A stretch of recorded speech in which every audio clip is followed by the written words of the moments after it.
for a 2022 review of the Farm Bill, Stakeholders, Perspectives on Non-SNAP, USDA Nutrition Programs.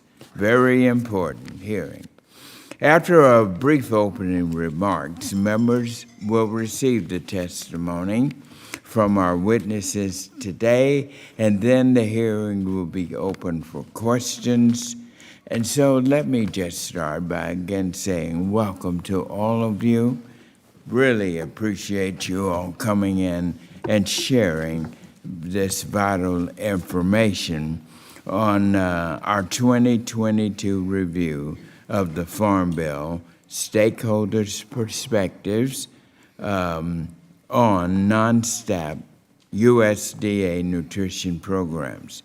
This hearing is another at the ongoing series of hearings that we are hosting to review the 2018 Farm Bill and prepare for the 2023 Farm Bill. We will receive stakeholder input on USDA's nutrition programs, including in the Farm Bill, other than SNAP, which includes the following food distribution programs. 1, the Emergency Food Assistance Program, better known as TFAP. 2, the Commodity Supplemental Food Program. And 3, the Food Distribution Program on Indian reservations. And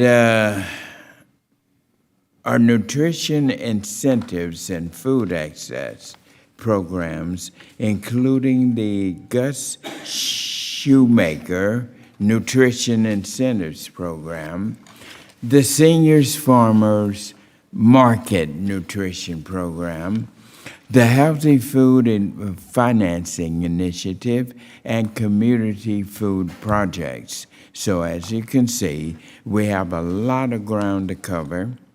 These critical anti-hunger nutrition incentive programs work together alongside SNAP to tackle food insecurity from different angles and provide support to millions of Americans, with each also providing positive impacts for both farmers and ranchers, as well as our broader food system.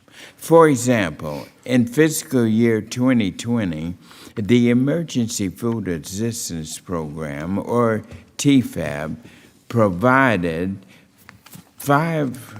2.2 pounds of USDA foods to emergency food providers like food banks, who use that support to serve more than 60 million Americans, according to Feeding America, an excellent helping hand for our nation's Feeding America. The Seniors Farmers Market Nutrition Program, which provides over 800,000 low-income seniors with coupons each year that they can exchange for fresh fruits, vegetables, herbs, and honey at our farmers' markets. And our newest member, Ms. Capter, a fine representative from Ohio, has been a strong proponent of this program for many years. Thank you, Ms. Capter. And just last week, the Healthy Food Financing Initiative announced its latest round of grants and loans to entities that will offer healthy foods in communities without access to nearby grocery stores and food retailers. These awards will support 134 projects in rural areas, urban areas, and tribal communities in 46 states and territories. including several right in my own home state of Georgia. Because in Ellenwood, Georgia, which is now completely in my district, thanks to the redrawing, I had it before, and now they're bringing it back to me, Ellenwood. And the name of this organization is Atlanta Harvest, an urban farm that provides food to 7 counties in the greater Atlanta region. They just received Healthy Food Financing Initiative, and I'm very glad about that. This funding will expand their market square footage to increase their inventory and a variety of food sold, and they will be able to purchase a hybrid delivery food truck. And Atlanta Harvest is a great example of how our nutrition programs work in concert. And since 2018, they have partnered with Wholesome Wave, Georgia, who happens to be a 2021 GusNIP grantee, and they will provide SNAP recipients 50% of fresh produce. And that was a little bit of just some of the many fantastic programs that we will discuss today. I also have to acknowledge the incredible work that these programs and their grantees and administrators have done during this terrible COVID-19 pandemic. Despite incredible challenges faced, they responded quickly and with great flexibility and be able to continue serving those in need during a particularly difficult time, and we want to say thank you very much. I look forward to discussing these programs and reviewing their relevant provisions in the 2018 Farm Bill so that we can maintain and improve them upon as necessary for our 2023 Farm Bill. So thank you again to the members and witnesses who are joining us today, as well as those who have tuned in and are listening or watching. And I look forward to hearing more today about how we can improve these important programs. And so with that, now I'd like to welcome our distinguished ranking member, my friend, the gentleman from Pennsylvania, Mr. Thompson, for any opening remarks that you'd like to give. Thank you, Chairman. Thank you, Chairman, and good morning to our witnesses, and thank you for sharing your time and expertise with us today. First, I want to remind the committee we are again battling record levels of inflation. Consumer prices rose 8.6% in the 12 months ending in May, climbing at the quickest pace since the Carter administration. This administration and my colleagues must rethink regulatory actions and spending proposals because to say our communities are suffering is an understatement. And obviously we see that in the area that we're discussing today, which is the affordability of food. When you look at what the cost of groceries and individual food products have increased and escalated as a part of that. The harsh reality makes today's hearing important, but also a cautionary tale. Each of the programs being discussed today, including the Commodity Supplemental Food Program, the Emergency Food Assistance Program, and the Food Distribution Program on Indian reservations, round out the nutrition safety net for individuals and communities in need. But it's no wonder participation rates are through the roof.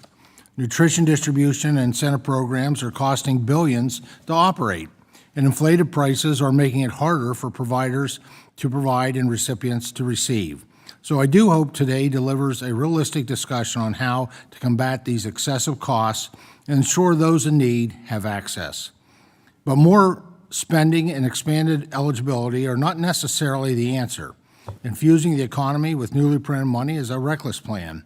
Instead, we need to evaluate how to grow our economy naturally through increased labor force participation, addressing our fractured supply chain, and boosting our domestic production. Welcome steps towards less need and reliance on federal aid. Today also presents the opportunity to discuss what is working, what is not, and the statutes guiding each of these programs. Now, I remain troubled that our recent Nutrition Farm Bill-related hearings have focused so little on the 2018 Farm Bill, on more on where we can increase spending and expanding eligibility and programming. We know for a fact some of the bipartisan ideas that came to fruition in 2018 have cost too much, yielded too few results, or barely made a difference in people's lives. I think also it's imperative that we hear more about nutrition and health today. The recently announced White House Conference on Food, Nutrition, Hunger, and Health advertises itself as an event to accelerate progress and drive significant change to end hunger, improve nutrition and physical activity, reduce diet-related disease, and close the disparities around them. On its face, that mission appears praiseworthy. However, the hearsay surrounding the conference is leaving much to be desired. And lastly, in areas like nutrition incentives, what is being studied and learned related to health outcomes? Are we asking the right questions about their impact? And are the beneficiaries receiving the bulk of the funding, or are we seeing funds tied up by organizations under the guise of, quote, administration, end quote? Thank you, Mr. Chairman, for calling this hearing. I look forward to the discussion, and again, I thank our witnesses for their testimony today, and with that, I yield back. Thank you, Ranking Member. And now the chair would request that other members submit their opening statements for the record so that witnesses will be able to begin their testimony and to ensure that there is ample time for questions. And right now, I would like to give a warm welcome to our first witness today, Mr. Kyle Wade, who is the President and Chief Executive Officer of the Atlanta Community Food Bank in our great state of Georgia. And let me just say, I've had a great relationship with this gentleman. We've worked together in many projects for feeding our wonderful people in Georgia and across the nation. And I want to also add that we have done a great project at Mondays Mill High School where we were able to provide COVID-19 vaccinations. Our next witness today is Mr. Gary Besaw, who is the director of the Menominee Tribal Department of Agriculture and Food Systems, and also the director of the Menominee Tribal Food Distribution Program from Keshnia, Wisconsin. Thank you for coming. Our third witness today is Dr. Jesse Gruner, the Director of Community Innovation at Pinnacle Prevention in Chandler, Arizona. And our fourth witness today is Ms. Spencer Moss, who is the Executive Director of the West Virginia Food and Farm Coalition in Charleston, West Virginia. And our fifth and final witness today is Mr. William Smitkamp, the President and Chief Executive Officer of the Wawana Frozen Food in Clovis, California, who is testifying on behalf of the American Frozen Food Institute. I want to welcome all of you to our hearing today, and now we will proceed with your testimony. Mr. Wade, please begin when you are ready. Chairman Scott, Ranking Member Thompson, and distinguished members of the committee, thank you for your invitation to testify today. My name is Kyle Wade. I'm the CEO of the Atlanta Community Food Bank. We are a member of Feeding America, the national network of 200 member food banks that serve every county in the United States, distributing 7.5 billion pounds of food annually through a grassroots network of community-based feeding programs.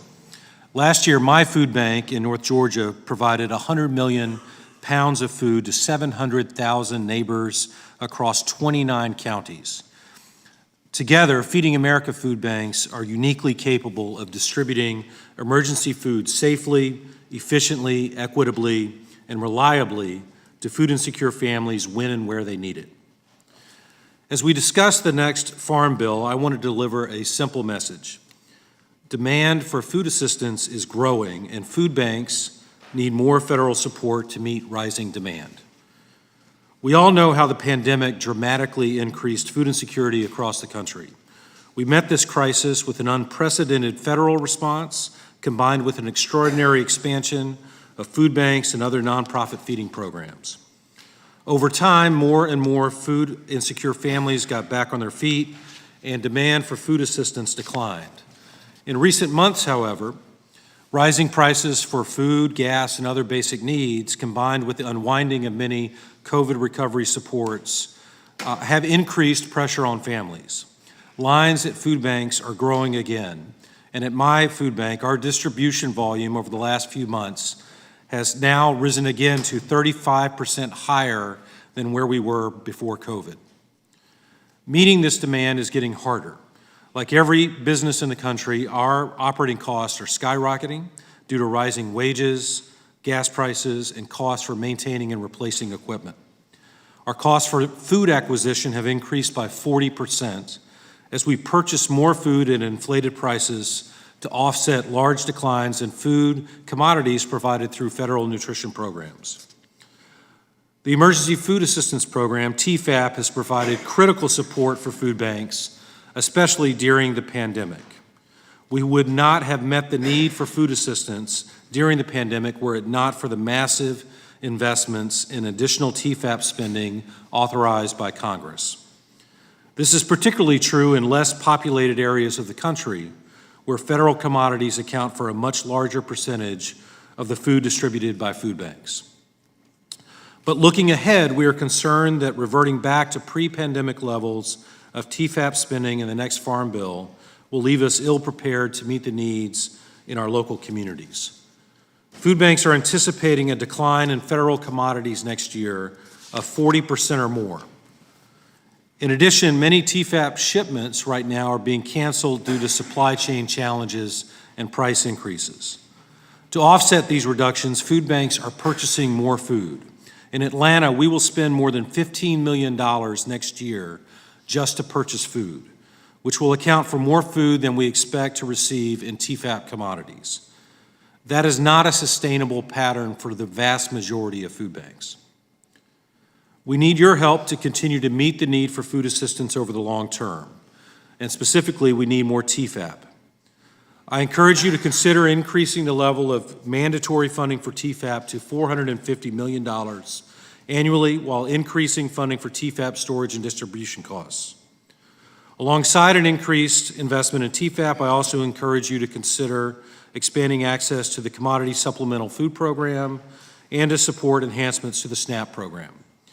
I refer you to my written testimony for more detail on enhancements to CSFP and SNAP. As you consider increasing funding for these programs, I also encourage you to consider what it takes to ensure this food is distributed safely and equitably in the communities that need it the most.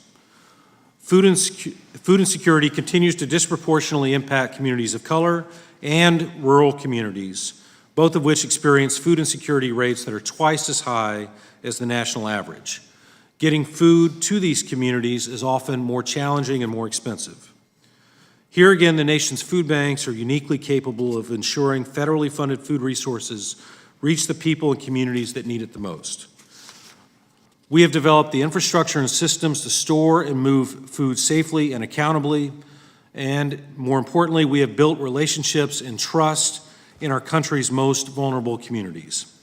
In Atlanta, 2/3 of the partners who work with us to distribute food are faith-based organizations representing a wide variety of faiths and denominations across urban, suburban, and rural communities. 60% of our partners serve majority-minority communities, and half are led by BIPOC leaders. This is why our community turns to us in a crisis, and it is why Congress and USDA can trust us to ensure the food you provide us is reaching the people who need it the most. I want to thank Chairman Scott for inviting me to testify. I look forward to working with the committee to advance our next farm bill, and I'm happy to answer your questions. Thank you, Mr. Wade. And now, Mr. Besaw, please begin when you're ready.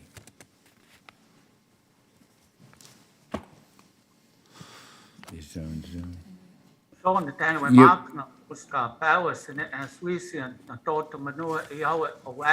Mr. Besaw, you may want to come a little closer to your mic. We're not hearing you clearly. Can you hear me now? Yeah, it's a little muffled. Just get as close as you can, and we'll make do. Go right ahead. Okay.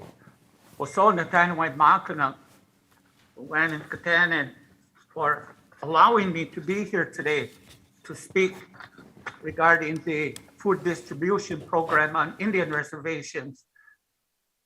Part of the comments I've heard here today about the increased funding and costs are important to Menominee and important to the tribes.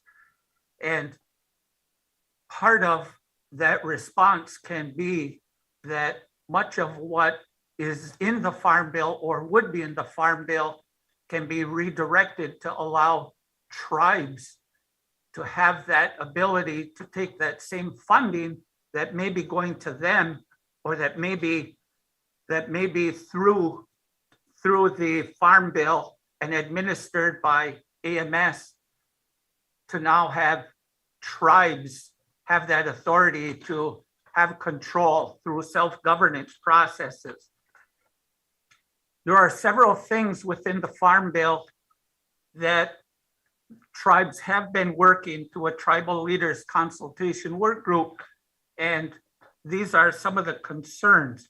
One I will speak to is the 638 self-determination contracting.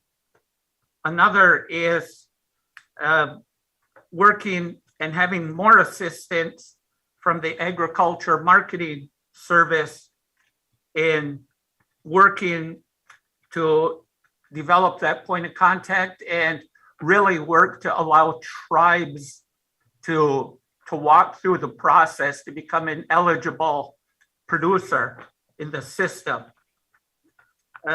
We have concerns on Indigenous representation in the FNS positions. Where that is available, tribes ask that we have positions filled by tribal members or by others who have received the training and education that they would need to be able to support tribes. I will talk about one of the programs that we are in, using the FDIPR's self-determination demonstration project. Menominee has been able to use self-determination to replace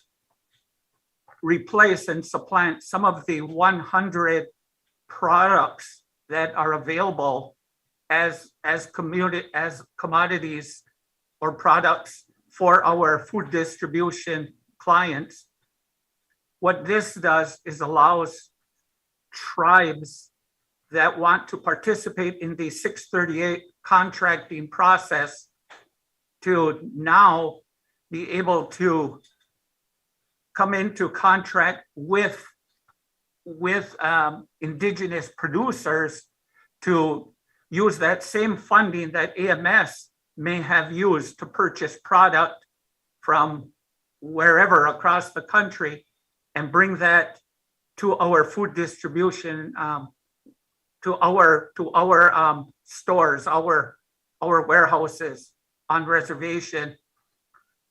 We want to be able to shorten that food chain to build a more resilient food system. We want to look at providing jobs for our economy, for our tribal economies. So the 638 contracting allows tribes. This was put into the Farm Bill, the 2018, as a pilot project. It allows us to be that purchaser for certain foods grown indigenously, grown by tribes, to be able to purchase that food and to supplant or replace those certain foods. And we've done that by replacing and purchasing through that 638 process wild rice. We've replaced ground beef, ground bison, and beef roasts. We've also replaced apples with apples we've bought from indigenous producers, and smoked fish, lake trout fillets, whitefish fillets, and walleye from indigenous producers. So we're trying to grow our economies, and this is a good way, as we've heard before, where we're not necessarily trying to ask for money, too much additional money, but we would be replacing that authority where we do the actual ask. And we actually purchase. We know what's best for our tribal members. Well, thank you very much, Mr. Besaw. And now, Dr. Gruner, please begin when you're ready. Thank you, Chairman Scott, members of the committee. I'm honored to have the opportunity to provide testimony today. My name is Jessie Gruner. I am the Director of Community Innovations at Pinnacle Prevention, an Arizona-based nonprofit. We've been administering USDA nutrition programs statewide in Arizona for over 5 years. Today, I want to share with you our experiences and recommendations around GusNIP, the Senior Farmers Market Nutrition Program, and the Community Food Project's Competitive Grants Program. I would like to start off with GusNIP first, or the SNAP Incentive Program. In Arizona, we offer our Double Food Bucks program at multiple outlets, including farmers markets, CSAs, mobile markets, corner stores, as well as grocery stores. We started this program with Finney funding in 2016 with only 6 farmers market sites. 6 years later, we are now on our 3rd round of GusNIP funding from USDA, and we've grown our Double Up program to over 75 locations. From our experience, we want to share the value and importance of being able to have an adaptable program model that we can tailor based on the needs of our diverse communities, including urban, rural, and indigenous. The ability to tailor the incentive program has allowed us to spread across the state, particularly in areas that don't have access to a farmer's market. In our model, we prioritize locally grown produce. This prioritization has had a tremendous economic impact with small producers and has increased local spending on these products by more than 10-fold at our Double Up sites. Not only are families taking home more healthy, seasonal, local food, this program has become a consistent, reliable source of revenue for local farmers. We did not get to where we are today alone. Thanks to collaborations with other states and strong technical assistance, we were able to find new and innovative solutions and had an abundance of resources available for us to use. The 2018 Farm Bill created a National Nutrition Incentive Program, Training, Technical Assistance, Evaluation, and Information Center, known as the Nutrition Incentive Hub. Today, we would like to voice our support for ensuring current Farm Bill efforts continue to include technical support and assistance, which is critical for implementing and evaluating nutrition incentive programs. The program is currently designed with a dollar-for-dollar match requirement. While in Arizona, we were successful in securing state match funding, the current match structure inhibits our ability to expand our program, particularly in the grocery sector, which has a much higher SNAP volume and utilization rate. An alternative match structure would allow us to truly meet the needs of our communities. Next, I would like to talk about the Senior Farmers Market Nutrition Program, which provides low-income seniors with coupons that can be exchanged for locally grown produce at farmers markets, roadside stands, and CSA programs. This is a tiny but mighty program. It's so much more than just food and can be part of the solution for reducing senior isolation. In some of our senior housing centers, our program was the only source of fresh food during the pandemic. In one of our rural mountain communities, a low-income housing site had a bus that would typically bring the seniors to the farmers market to spend their coupons. And during the pandemic, in order to protect their safety, they weren't able to bring seniors to the market. And this was really challenging for our seniors. Luckily, the Senior Farmers Market Nutrition Program allows up to 50% of the funds to be used on bulk food purchases. This flexibility allowed us to have local produce delivered to their housing centers.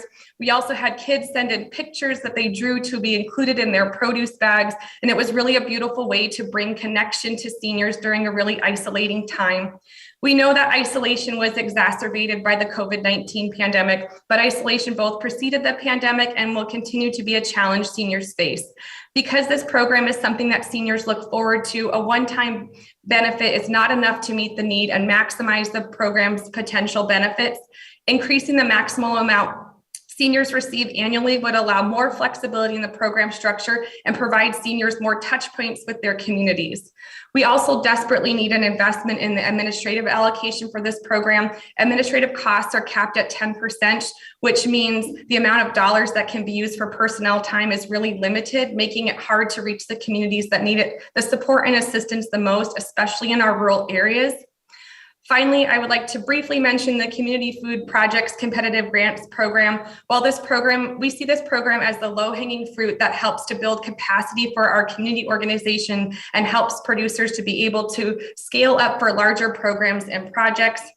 It helps organizations test innovation in a small regional level. If we want to be able to meet the challenges that are facing the future of our local, regional, and national food systems, we have to provide space and resources for idea incubation and continue to center small community food projects and socially disadvantaged producers. In many cases, this program is farmers' first introduction to USDA programs. As one of the lowest entry points, we see an opportunity to make this program. Thank you, Ms. Moss. If you could wrap up for a minute there. Your time has expired, but thank you. Ms. Moss, please begin when you're ready. Thank you. Good morning, and thank you for having me here today. My name is Spencer Moss, and I'm the Executive Director of the West Virginia Food and Farm Coalition. We're a nonprofit organization, and since we work at the intersection of farm viability and food access, we take advantage of federal grant programs that allow us to pull resources into our rural communities. Today, I'll briefly discuss two programs that we've utilized, even though I could also speak to Senior Farmers Market Nutrition Program, community food projects, farmers market, local food promotional programs as well. I'm speaking to two programs that are nutrition-based, but also have fantastic economic development outcomes. And finally, I'll make three brief recommendations to make federal grant programs more accessible.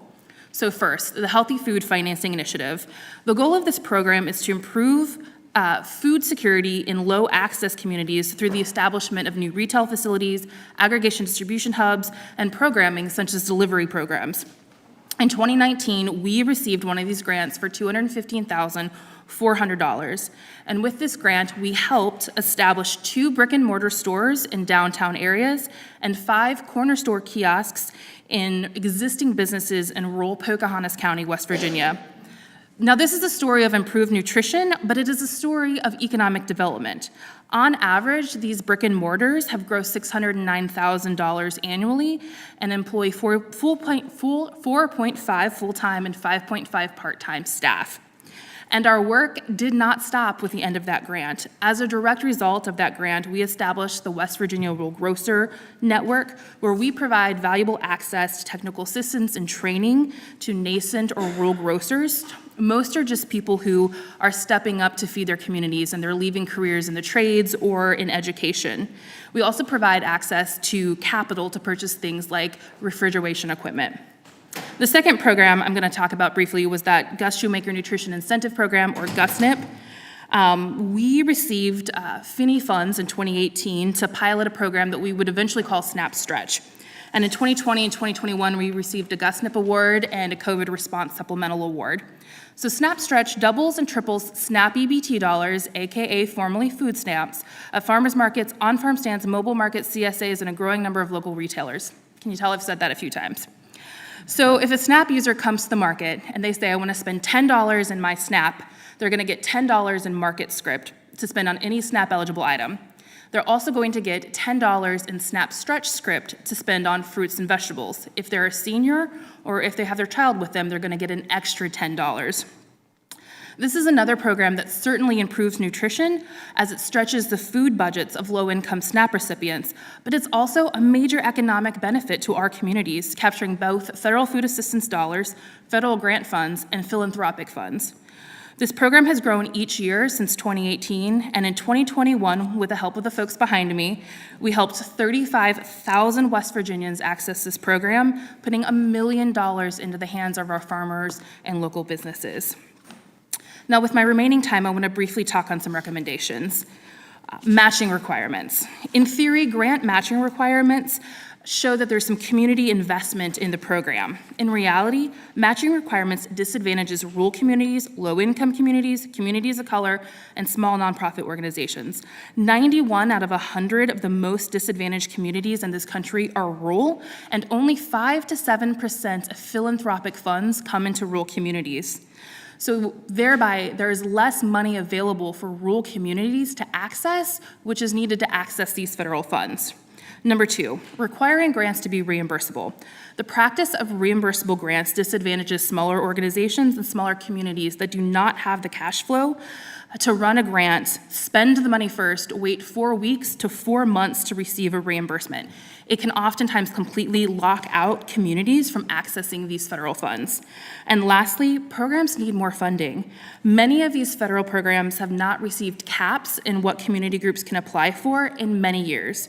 So what I could do with $500,000 in 2016 when I received my first Farmers Market Promotional Program grant versus what I can do today are very different, given the conversation we've already had about inflation. And yet, as grantees, we are increasingly expected to be more innovative, dig deeper in communities, have more partners, have more stakeholders, and affect more community change. But those dollars don't go as far, even though we're very happy to meet all of those expectations. And with that, I'm open for questions as well. Thank you, Ms. Moss. And now Mr. Smitkamp. Thank you, Chairman Scott, Ranking Member Thompson, and distinguished members of this committee. I thank you for the opportunity to speak with you today about USDA feeding programs and how they can best serve the consumers, especially the most vulnerable and underserved populations. I'm Bill Smitkamp, President and CEO of Valley in Clovis, California. I'm representing the American Frozen Food Institute. At Gruner, we process over 125 million pounds of fresh frozen fruits, nutritious frozen fruits and products that we supply worldwide to sectors such as the school lunch program, the food service entities, retail, and we are also an ingredient supplier. We've been in business since 1963, and we are honored to have been partners with the USDA for over 35 years, serving families who participated in the National School Lunch Program as well as food banks. I am personally, oh man,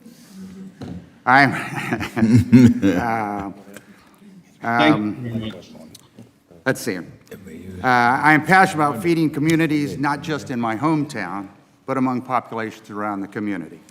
Family, businesses, and community are a way of life for me and my family, and I think this is very important that we're here today. We believe households are best served when they have access to all forms of nutritious foods, just as my family does.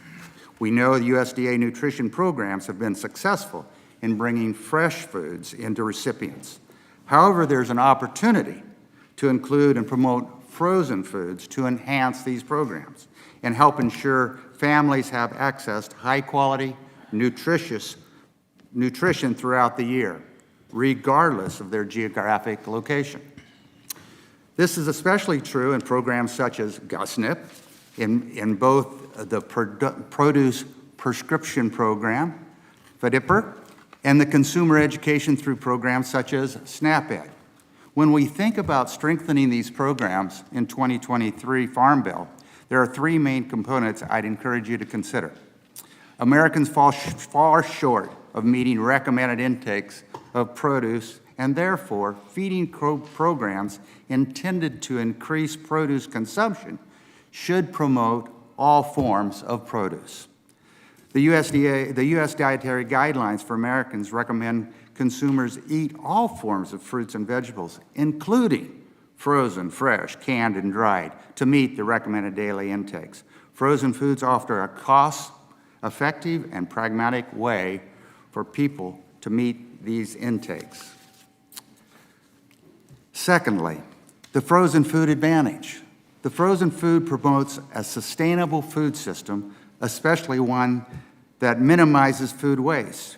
Frozen foods are critical to fighting food waste due to the extended shelf life and proportional serving that help consumers prepare just the right amount of food that they need to eat.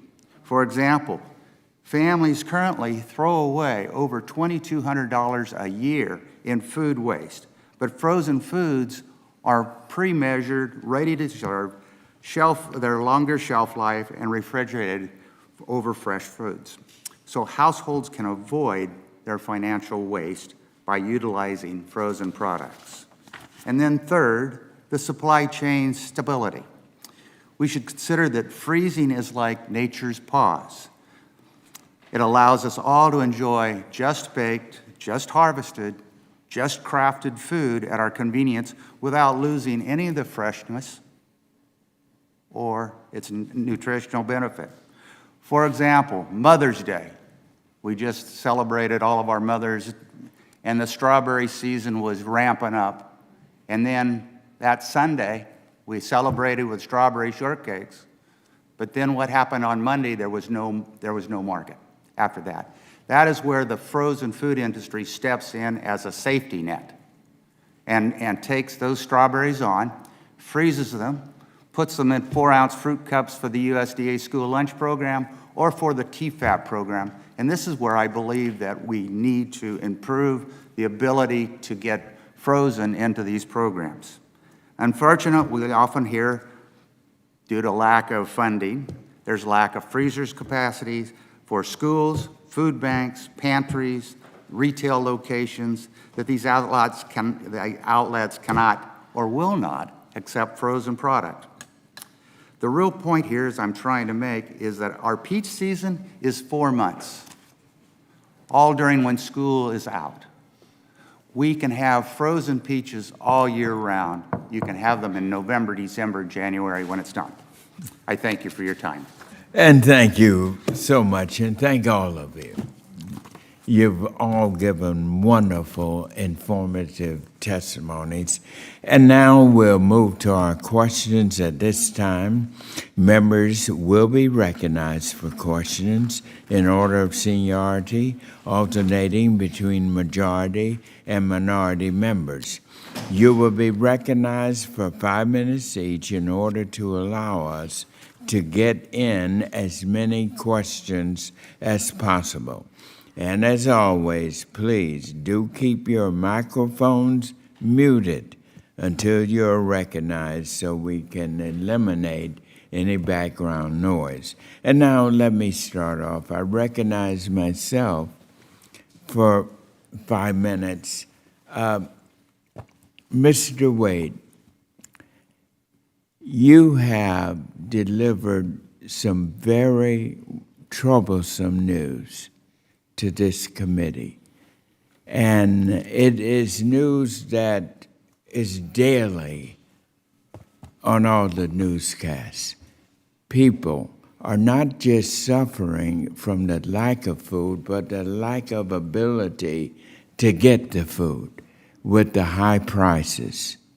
What I want you to do, if you can, is share with us and the nation how serious this program is. We have veterans not being fed, not getting it. Tell us how serious this is, and you are in a position to best tell us members of Congress What do we need to do right now to help with this food crisis, with your Feeding America fellow community food banks? We are determined to make sure that nobody goes hungry in our nation. Everything almost you can do without, but food you can't. So it's critical. Tell us what we need to do here in Congress to help you and to address this food accessibility crisis. Well, thank you for the question, Mr. Chairman. And as I said in my testimony, lines at food banks are now increasing again. We went through a period over the latter half of last calendar year where we were really seeing a reduction in demand as people were getting back on their feet.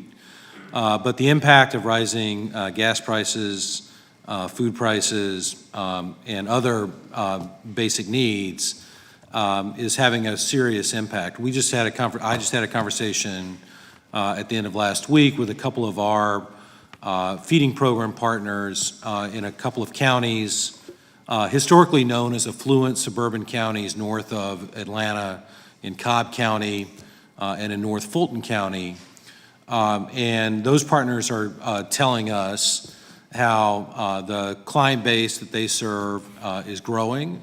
And more troubling is that in that client base, there are people who are showing up who, just like in the early days of the pandemic, have never needed help getting food before in their lives. Yeah. These are new clients. They had found a way to survive the pandemic, and now they're facing trouble. What we need help with in the Feeding America network, and for my food bank in particular, is as we look forward in the Farm Bill, that we need increased mandatory funding for TFAP commodities. TFAP commodities are really high-quality, nutritious food products that offer a lot of variety.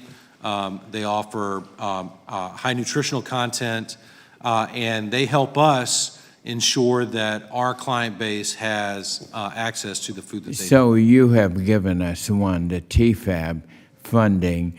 What is it now, and how much additional do you need, and how, so we can address Well, it we've as we're enjoyed dealing with tremendous the fund? TFAP access and other nutrition program access during the pandemic. And that provided us with a huge influx of food during that critical time. We're in the process right now of those supplemental forms of funding having been exhausted, of reverting back to the baseline of TFAP.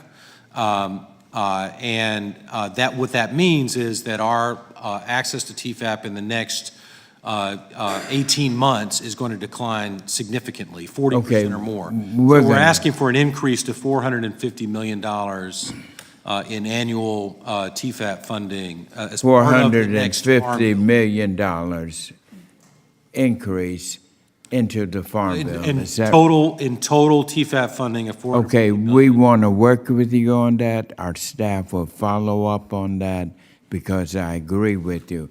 I wanted to get to you also, but in the spirit of what I say, my time has expired. Ranking member, maybe you will. Chairman, you're a man of your word. Yes, sir. Thank you. Hey, well, thanks once again to all the witnesses. You know, the recently announced White House Conference on Food, Nutrition, Hunger, and Health, which is really kind of interesting. I would no outreach from the White House on this. You would think you would want to engage the authorizing committee when it comes to nutrition.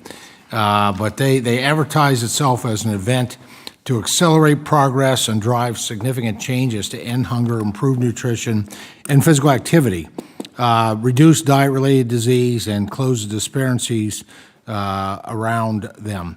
Now, while that mission is laudable, as I've said before, the listening session to date have left a lot to be desired, including a strong focus on just SNAP-specific policy and not much else, including the programs that you all here are here to discuss. So, for any of the witnesses, what has been your participation thus far in that process? Has any of the organizations represented here had a role? I assume Feeding America. So I know Feeding America, the national organization, is in conversation with the various organizers of the conference. And in particular, what our network is working to do is to help identify folks who are receiving food insecure families, people with lived experience, who can talk about the challenges they experience day to day, and have those folks participate in a variety of listening sessions to inform the content of the conference. And then I think there's other conversations going on among Feeding America folks that I haven't been privy to personally, but I know that we are engaged in the planning around the conference. Okay. Any other organizations represented here today have received an invitation to be engaged in this conference? Not seeing in. Okay, let's say when Feeding America has been, and if you were invited, which I'm really surprised that by the fact that you weren't. So if you were, say, and you were king for a day, what would you like to? What would this conference look like if you were able to plan it, organize it, implement it? What kind of conversations? What would it look like? Thank you, Ranking Member. We have been, my staff said, we have been invited, and I think what we would be looking for from the conference would be just equal access, fresh, frozen, canned, so that there was, again, parity in everything that we do. And that would be really what we're looking for. We don't want the big side of it, but our products are better transported than some of the fresh side of things. Okay, very good. Any other thoughts? What you would like to see this conference turn out to be, please, Ms. Moss. Certainly. I think it would be really interesting to see an emphasis on rural communities, and particularly the farmers that support feeding people in this country. I think there's a lot of emphasis placed on commodities and whatnot, but given the mobility issues of food that we've seen throughout the pandemic, I think an emphasis on our local agriculture and our local farmers would be significant, and really looking at rural communities. So that's what I would love to see an emphasis. Very good. Thank you. Mr. Wade, any thoughts of, you obviously, your organization's going to be a part of the process. If you had the ability to help shape this agenda, the discussions, anything particular you really want to make sure this would look like? Yeah, I'd just offer three thoughts. I think first, as I said, it's really important that we listen to food insecure families and understand what life looks like on the ground for them firsthand as the first sort of data point in understanding what solutions we need to develop to help them have food access. Let's listen to them first. I think second, we have to think about the hunger issue, the food insecurity issue, as more broadly as an economic insecurity issue, and think about what it takes comprehensively to help people have access to financial opportunity that would prevent food insecurity.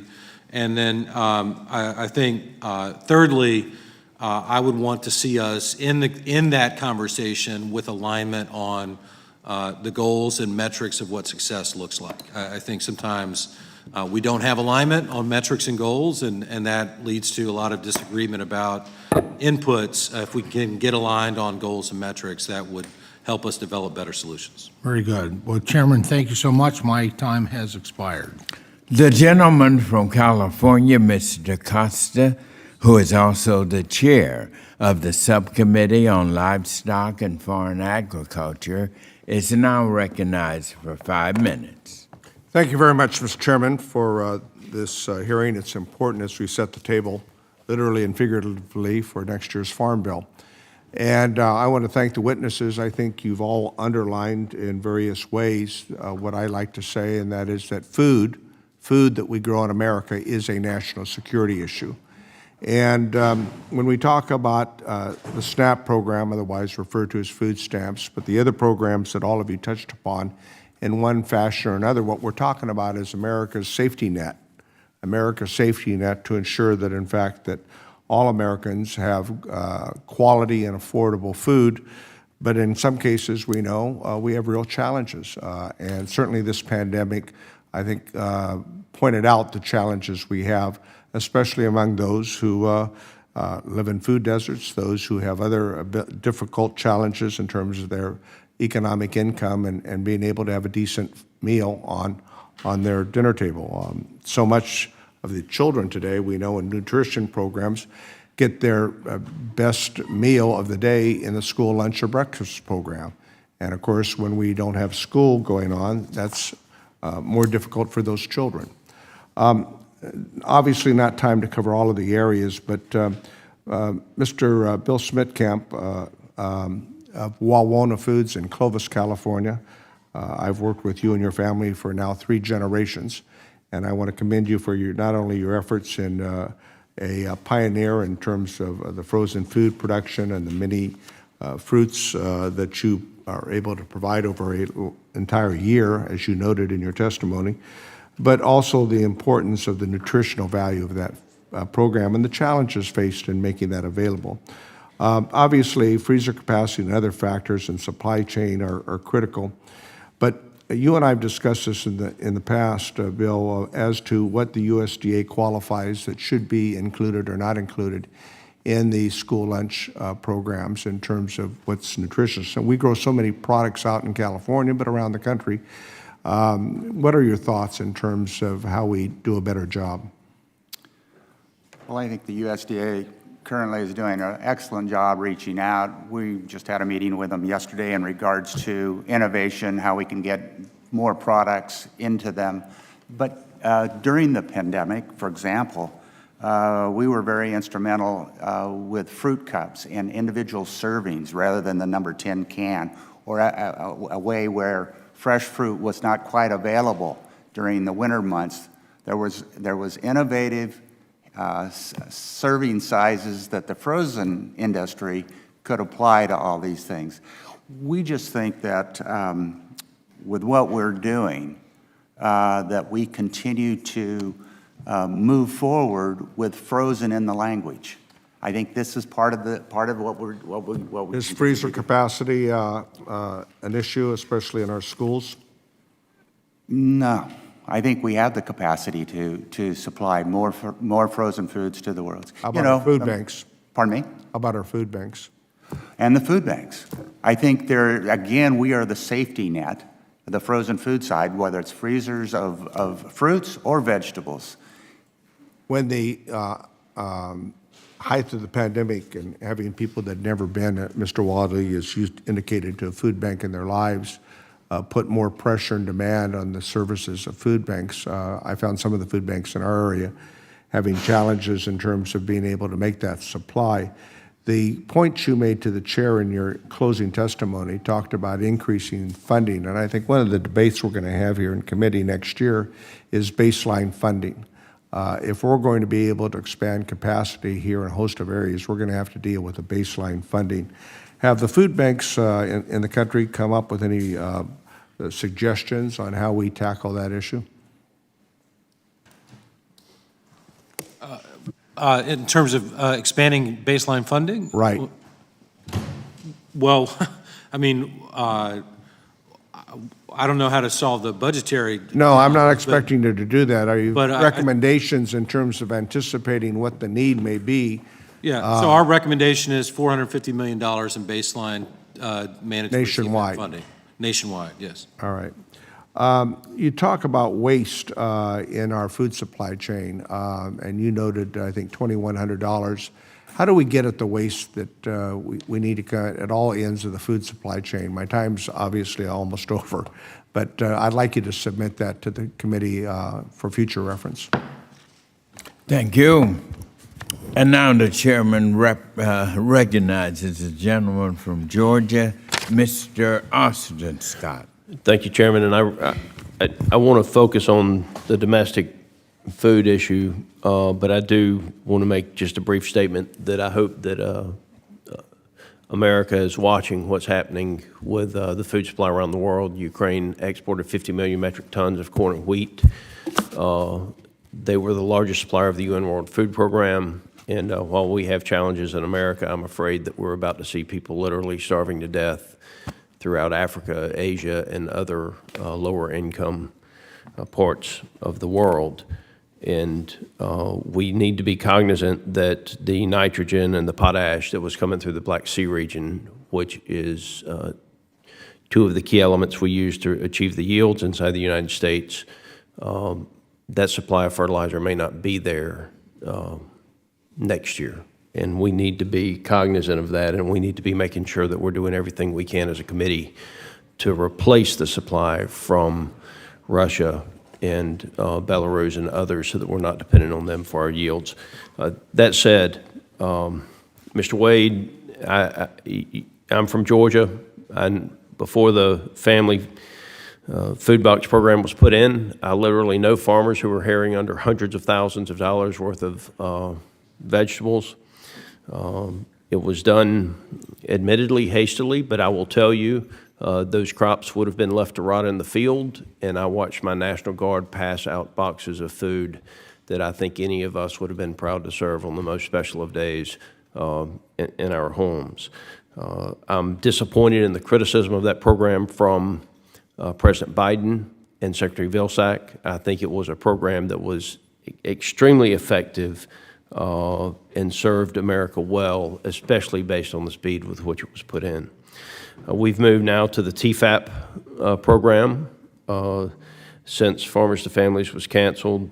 And just I understand that your food bank, that you've received some of these boxes already, is that correct?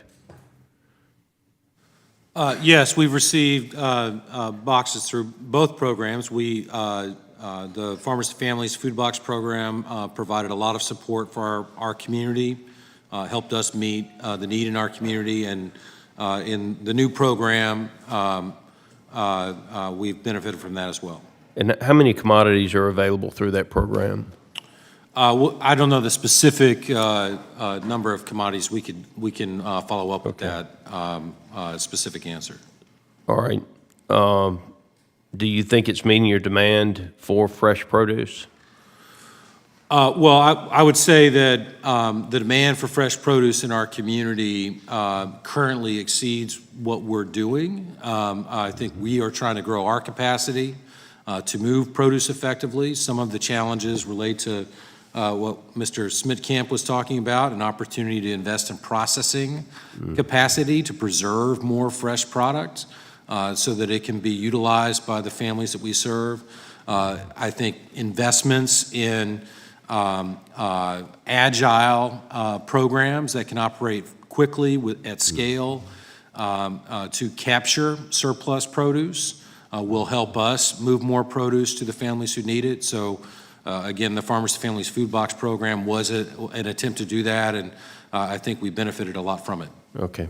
Mr. Smitkamp, for the most part, each of the programs under discussion, they include all forms of produce as well as a variety of other frozen products.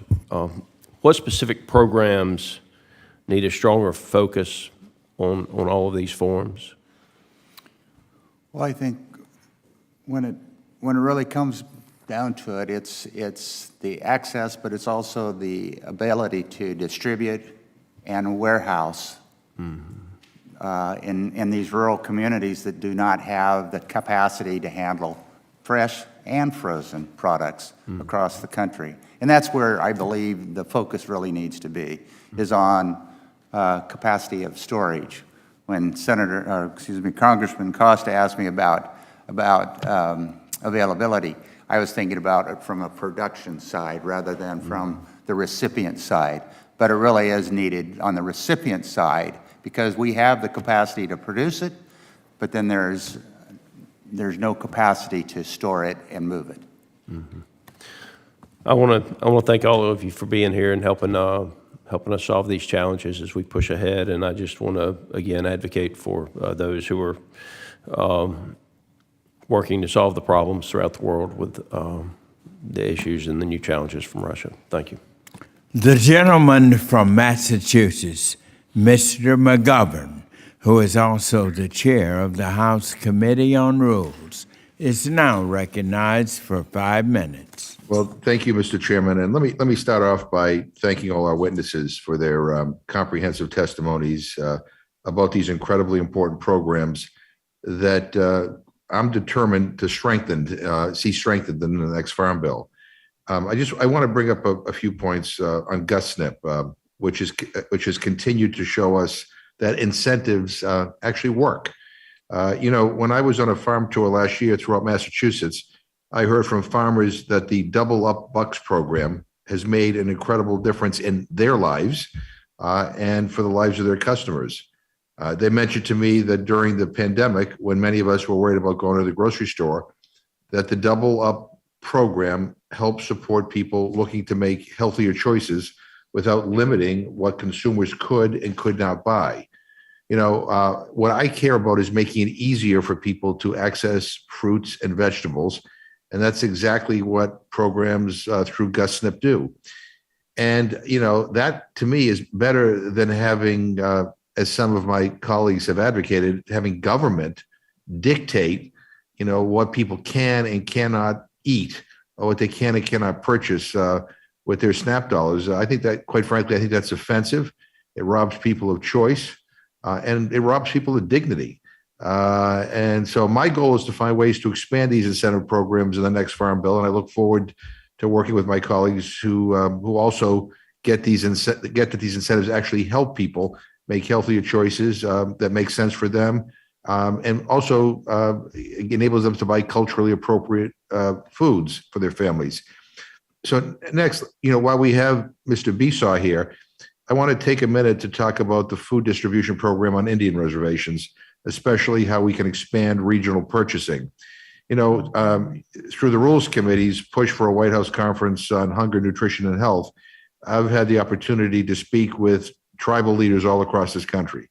And while I'm amazed by the work that this program has done, I heard over and over that tribes are looking for more diversity in food options available to them.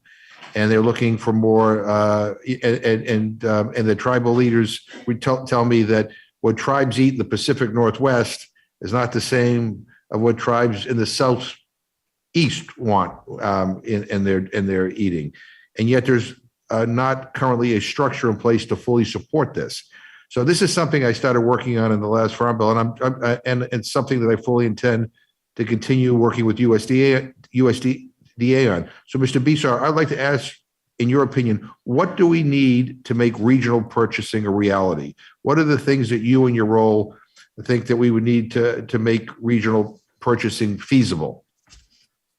One of the things, and thank you for that, one of the things that we looked at, again, is using the 638 funding, the Indian Self-Determination Act. So if we took that, if we were allowed, and we're not talking additional funding, we're talking about funding AMS currently uses to purchase, and now we have that ability to contract, so we can make the determinations on purchasing. We can help grow the local producers and ranchers. Many times on tribal reservations, we do not have that in place right now. Enough of that, enough of the farm, the bigger industry on there. If we had that ability to be able to decide who we purchase from using an expanded and permanent 638 funding, which really is not so much additional funding, but is replacing what AMS currently does. By us deciding who those local producers are, we can grow them. If they have the capital to build their infrastructure, put in more pack wash, more fencing, and really grow what they do, then there's a greater chance that they can expand. And that's what we want. We don't want to be fed a fish. We want to be able to learn how to fish. So we want to build those economies. And that's a strong answer towards some of the other inputs and some of the other international and national food systems problems we have. Right. We want to have a resilient, smaller system in place. No, and I appreciate, I heard that over and over from other leaders. Let me just say one thing. That's why we need a White House conference on nutrition, health, and hunger. We need to connect the dots better. And I think we need to listen to people on the ground and people with lived experiences.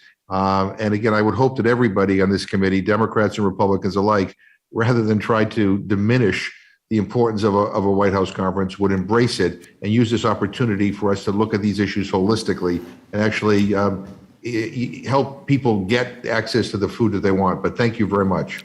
Thank you. And now the gentleman from Arkansas, Mr. Crawford, is recognized for 5 minutes. Thank you, Mr. Chairman. I want to direct this question to Dr. Gruner. Recent evaluations of GusNIP have reported about 85% of retailers are in urban areas, despite there being roughly the same SNAP density across different geographies and demographics. Additionally, about 70% of projects are in farmers markets. While supporting smaller local farmers is vitally important, less than 1% of SNAP benefits are redeemed at farmers markets. What more can be done to ensure retail SNAP customers have access to incentive programs like GusNIP in rural areas and in the retailers where they most often redeem benefits? And go ahead and give me your thoughts on that. Thanks, Representative Crawford. I think, as I mentioned, a stronger investment in GusNIP, in particular for grocery expansion, is desperately needed. We know that farmers markets are limited, usually once a week, sometimes twice a week for a couple of hours. Grocery stores are open every single day, all hours, except for evenings usually. So they have a much higher SNAP volume and also utilization rate. So just in our experience, when we've tried to expand into some of our grocery outlets and corner stores in smaller rural areas, we've gone through funding a lot more quickly. Our funding formula was kind of blown out of the water. We tried our best to use some of the resources available to estimate what the funds would be so we could properly supply and bring on those partners. And then what we don't want to do is go into communities for only a limited time and then we run out of funding and have to pull out, because that's harmful for growers, it's harmful for retailers that participate, and it's especially harmful for community members that start to use that resource. So really having additional investment, I think, is really important if we want to think about how to expand into grocery and corner stores, and thinking about the utilization rate that is much higher than farmers markets. And so we just have to have that additional investment in order to do that. Secondly, I'd say that we also need help and more investment in the POS technology, sometimes getting the incentive built into POS systems, which are vastly different across retailers, especially in rural areas. They need additional technical support and resources for getting that POS to kind of talk to that incentive model. So I'd say those are the kind of two investments I would recommend, is a higher incentive and also our investment in POS technology that can help to distribute the incentive. Mr. Moss, you have any thoughts on that? Yeah, certainly. And I would echo what Dr. Gruner said. We've encountered a similar. Sorry. I'm sorry? I'm sorry. Go ahead, Ms. Moss. Oh, okay. I would echo what she said.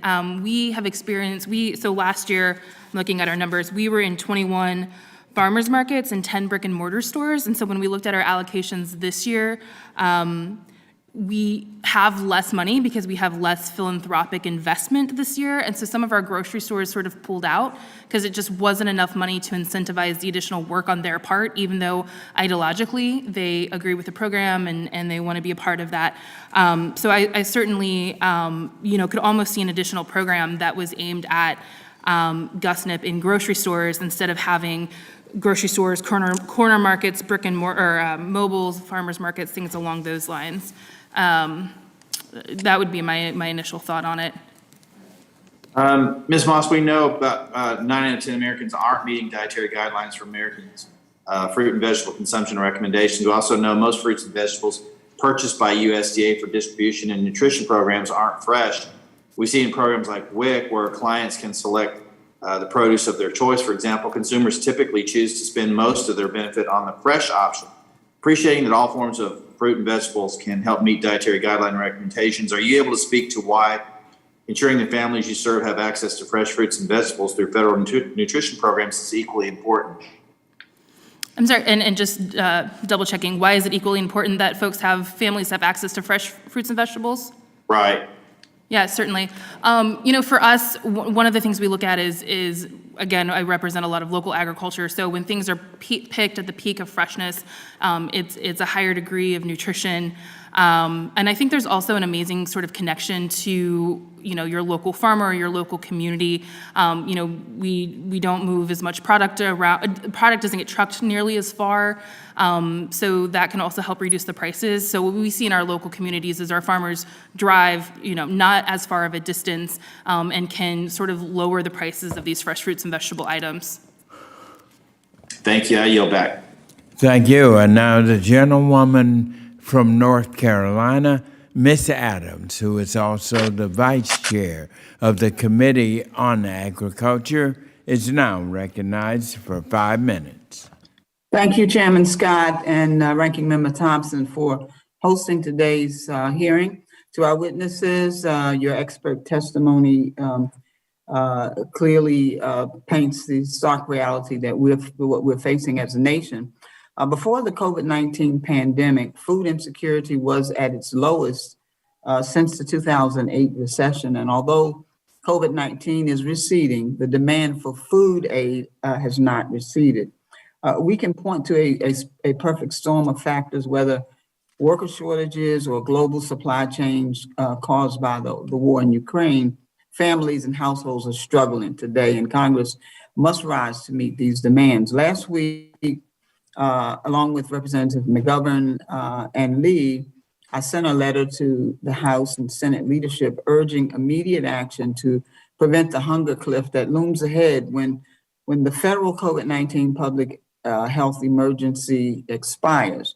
The non-SNAP nutrition programs we're discussing today are currently weathering the storm through the COVID-19 recovery bill passed in 2020. And I'm worried about the capacity that these programs currently have. Mr. Wade, your testimony states that over 5 million seniors face hunger in the U.S. One effective program discussed, the Commodity Supplemental Food Program, works to mitigate food insecurity for this population. So what are some of your recommendations for Congress to further investigate CSFP in the upcoming Farm Bill? Thank you, Congresswoman, for the question. The CSFP program is a really important resource for low-income seniors who face food insecurity. Many food banks around the country help operate the CSFP program, delivering really high-quality food boxes to these seniors to round out their need for nutrition. And in the next Farm Bill, we recommend a number of different enhancements to the CSFP program. Number one, we think expanding access to the program would be very beneficial by increasing the eligibility determination above the current level of 130% of the federal poverty line. We also recommend increasing the length of time between recertification periods to ensure that more seniors are able to participate. We recommend instituting a self-declaration of needs for determining CSFP eligibility, and we recommend tailoring CSFP food packaging to assist with meeting dietary and medical needs of seniors. Great. Well, thank you. Thank you. It's quite a list. Great. So, Ms. Moss, you spoke of the successes seen with the implementation of GusNIP and the Healthy Food Financing Initiative in rural communities across your state. Your testimony speaks to how hunger issues are cross-cutting across all demographics. So, although you're an expert concerning rural food security, can you speak to the overall need for increased funding for all communities that utilize these programs? Yeah, certainly. These programs are competitive grant programs, which means that as an organization or as a community, you have to apply, you have to write an amazing grant with amazing evaluation metrics. You have to have all the right partners, you have to have all the right match funding. And then if your grant reviewer is really feeling you that day, you might get lucky and get put into a pot that might get funding. Inherently, it's a very competitive process. And so if there were either additional funding or the process was not competitive, I think we could see these programs really affect more communities. Okay. So can you share just a little bit more about what your participants are saying about their ability to buy and eat more produce? Oh my goodness. Okay. I will share with you a story. I had a mom call me just Friday. She called me and she said, "Hey, do you know of any voucher programs for families with a type 1 diabetic child?" I said, "No, it's not really what we do," although I could pointed her in the direction of a few resources. And I said, "Let me tell you about Snap Stretch." So this mother tells me the story of the fact that they were a middle income family. Dad got COVID, was in the hospital on a ventilator for 4 months. Now he has long COVID. He's not even the same person. His accent has changed. He is now disabled. Mom was working at a nursing home, lost her job. The child is 14 years old, and she's a type 1 diabetic, and they cannot keep her blood sugar under control, so she's consistently in the hospital. And mom says, "I don't know what I'm doing. I need to change her diet. I get $134 a month in food stamps. What do I do?" So I was able to talk to her about really stretching her SNAP budget. Well, thank you so much. I'm out of time, I think. Is that correct? I think I'm out of time. But Yes. Thank you very much, Thank you so much for the responses. I appreciate it. Ms. Adams. Thank you, and thank you, Ms. Moss. And now the gentleman from California, Mr. LaMarfa. Thank you, Mr. Chairman. To our witnesses here, thank you for being here and participating. As we contemplate the next Farm Bill and reflecting upon the elements that were in the 2018 Farm Bill, what would you look at would be some improvements on modifying the feeding programs, et cetera? Coordination, is there something that could be done on improving coordination between the agencies and such? What should we be looking at really that would get a more streamlined, better approach towards more success?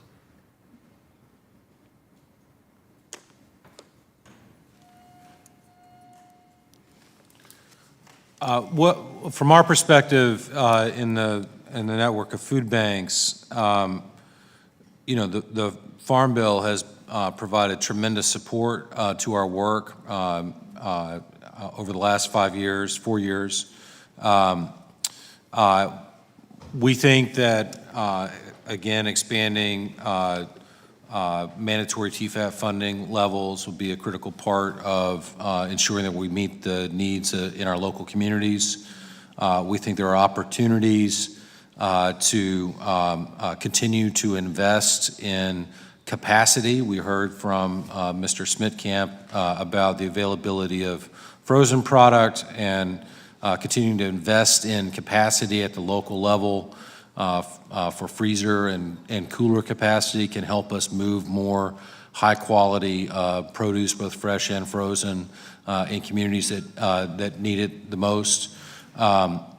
We certainly think that there are always opportunities to,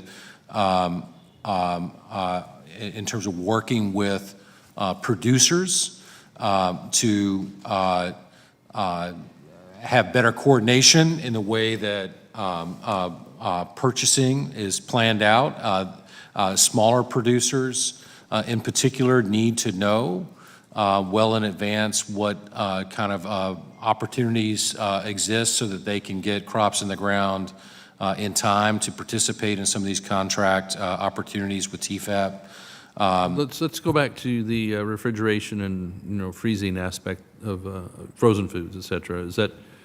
Is that going to be a huge challenge on just the ongoing costs of electricity's no bargain these days, and as well as the space required to keep such at food banks or the others on the panel with your way of handling business? Is that a big something that's really being clamored for, or is it Would it be a duplicative Well, effort? food banks around the country are investing in, or trying to invest in capacity, freezer cooler capacity. My food bank completed a capital campaign and moved into a new building that's 345,000 square feet large with 75,000 square feet of freezer cooler space in March of 2020. The other 7 food banks that are serving the state of Georgia are all engaged right now in capital projects to expand freezer cooler capacity and other kind of warehousing capacity. Well, let me narrow it down then. Is that seen as a top priority or number one priority, or what is really the most important thing we can be looking at as we contemplate Farm Bill for those needs? Well, overall needs. Yeah, outside of protecting and preserving the SNAP program, the number one priority for us in food banks is mandatory TFAP funding and expanding that. We need food. I think certainly being able to invest, particularly for smaller food banks, being able to invest in freezer cooler capacity, having funding sources at the federal level can help with that. But TFAP funding is at the top of the list. Okay. The others, what would you what should we prioritize? Can't say it. I'm sorry? What should we prioritize coming in the next Farm Bill? Well, it certainly would be in the produce prescription side, and the GusNIP would be put in all forms. So that way, because it's right now dedicated to fresh. And by having all forms, we can complement what's going on. So when the food producer, if we're going to go to the regional side, doesn't quite have enough crop or has an overcrop, so we can balance it with the frozen food or canned or all forms. So I think that is the key, that we're here at the table just asking for the appropriate thing for the recipient to get the healthy, nutritious food. And being domestic production, would that be a priority rather than import? I'm sorry? Domestic production instead of imported, would that be a priority too? Domestic. Yes, okay. Yes, Thank you. I'm I'll yield sorry. back, Mr. Chairman. Thank you, Mr. LaValva. And now the gentlewoman from Virginia, Ms. Spanberger, who is also the chair of the Subcommittee on Conservation and Forestry, is now recognized for 5 minutes. Thank you, Chairman Scott. And before I turn to questions, I would like to call attention to an impending deadline that is of critical importance to the well-being of our children across the country, and certainly the planning for our school districts across the country. On June 30th, less than 3 weeks from today, the child nutrition waivers that provide schools with flexibilities to feed children will expire. And I have heard from communities, counties across central Virginia imploring us to extend these waivers because they are valuable to schools' ability to plan for and provide those in-school programs. These waivers have been a lifeline for schools, for students, for parents, especially amid ongoing pandemic-related supply chain challenges. And a survey from the School Nutrition Association found that 97% of respondents were impacted by higher food and packaging prices. With the current waivers, most schools receive $4.56 in reimbursement for each school lunch received, and without them, most only receive $3.75. To prepare for these waivers expiring, school districts are raising prices for students for the first time in years to make up for the increase in costs. And for hardworking parents across the country, every cent counts. We can address these rising costs, including by passing my Lower Food and Fuel Costs Act on the House floor this week, but as we do so, we must ensure that children have access to healthy, nutritious food. Failure to act and extend these waivers will mean more hungry kids, higher costs for parents, and a lot of confusion and lack of planning for school districts across the country. As we get closer to the June 30th expiration date, I urge my colleagues in the House and the Senate to heed the pleas from our local school districts, take up the bipartisan legislation, Keeping School Meals Flexible Act, to extend these waivers. And another program, switching gears to this hearing, that I hear consistently about from food banks and pantries across our district is the TFAP program. Now more than ever, food banks rely on this program, and the Federation of Virginia Food Banks, comprised of 7 food banks across the Commonwealth, purchased 30% more food in 2021 compared to 2019 to keep pace with the growing need. So, Mr. Wade, thank you so much for your testimony. And you mentioned that approximately a third of the food commodities your food bank distributed last year were provided through TFAP. Could you talk a little bit about some of the logistical barriers or challenges that you might face with the administration of TFAP, and as we're looking to strengthen the program, speak to some of those challenges.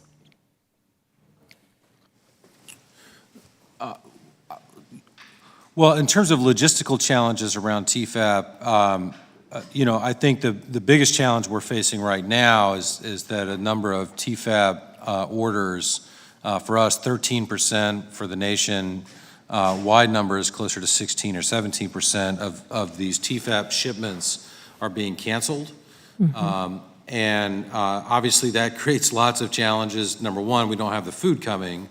But number two, we've also been planning around those shipments coming and basing other kind of purchasing or sourcing decisions on the expectation that food would be arriving.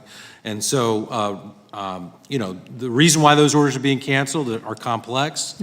They relate to the complexity in the broader supply chain. But that's obviously a challenge that we're facing right now. More importantly, TFAP is a great program. We support it 100%. We want to see additional funding because, that food is a lifeline in particular for smaller food banks serving smaller communities. Speaking of which, and I do appreciate that you had included in your comments the recommendation related to increasing funding for TFAP storage and distribution. Pivoting to some of the smaller communities, certainly I hear from Virginia food banks about how rural distribution allows them to reach more households. Mobile distribution allows them to reach more households, particularly in rural communities. Could you comment on the impact that this flexibility for mobile distribution has had on the communities that you serve? Sure. So we've, we have a tremendous network of community-based partners who get food from us and distribute in their local community. We've invested in a lot of their capacity, but in times of great crisis or in more rural communities where the distance between pantries is larger, being able to operate mobile distribution sites allows us to get the food closer to where people are at a time when they need it. And so it's had a huge impact for us in a variety of communities, particularly in rural communities. Thank you very much, Mr. Chairman. I yield back. Thank you. And now the gentleman from South Dakota, Mr. Johnson, is now recognized for 5 minutes.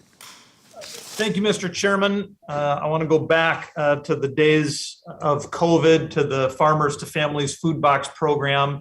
And given all of the constraints and the Herculean efforts that needed to be accomplished, I always felt like that program answered the bell in a most impressive way, not perfectly, but quite impressive. I just want to ask the panelists for their reactions to that. And part of the reason I ask is it seemed like some of the reputation for that program has been more modest than what I think the impressive delivery and execution was. And so how did the program work? What can we learn from that? And what are the potential uses of that kind of delivery mechanism in the future? If I could speak to that, so Food and Farm Coalition works with with the 2 food banks in the state of West Virginia, and what we saw from that program, especially initially, is that food was not, first of all, was not coming from any farmers in West Virginia, and secondly, they weren't bringing food that we would consider to be culturally appropriate in West Virginia, and it was not coming in a timely manner. So. That program didn't really do well for us in our very rural state and our very rural communities.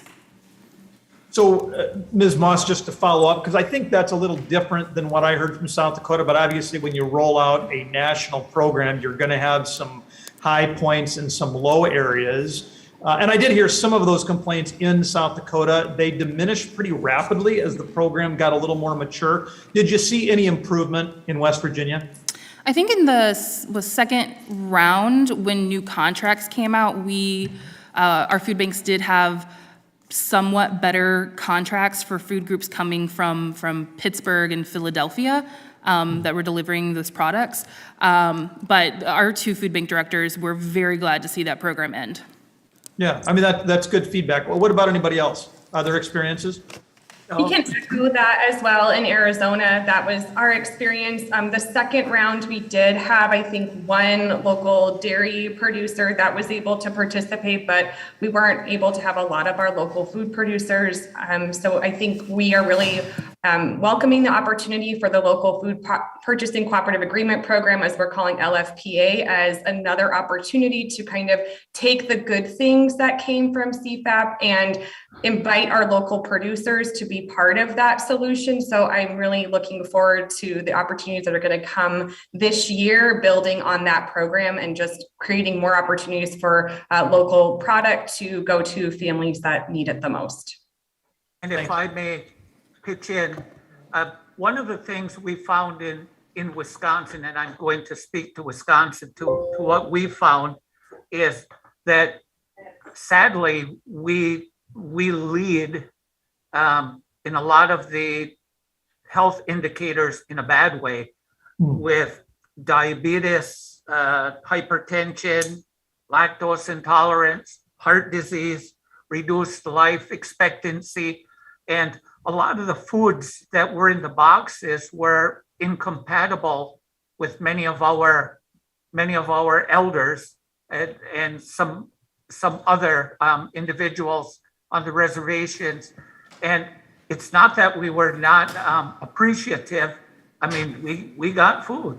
So what we had done was said, this needs to push us to really look at trying to look at a sovereign food system, to really look at how can we get the foods that we know are culturally appropriate, that our elders can use almost in that food as medicine type approach.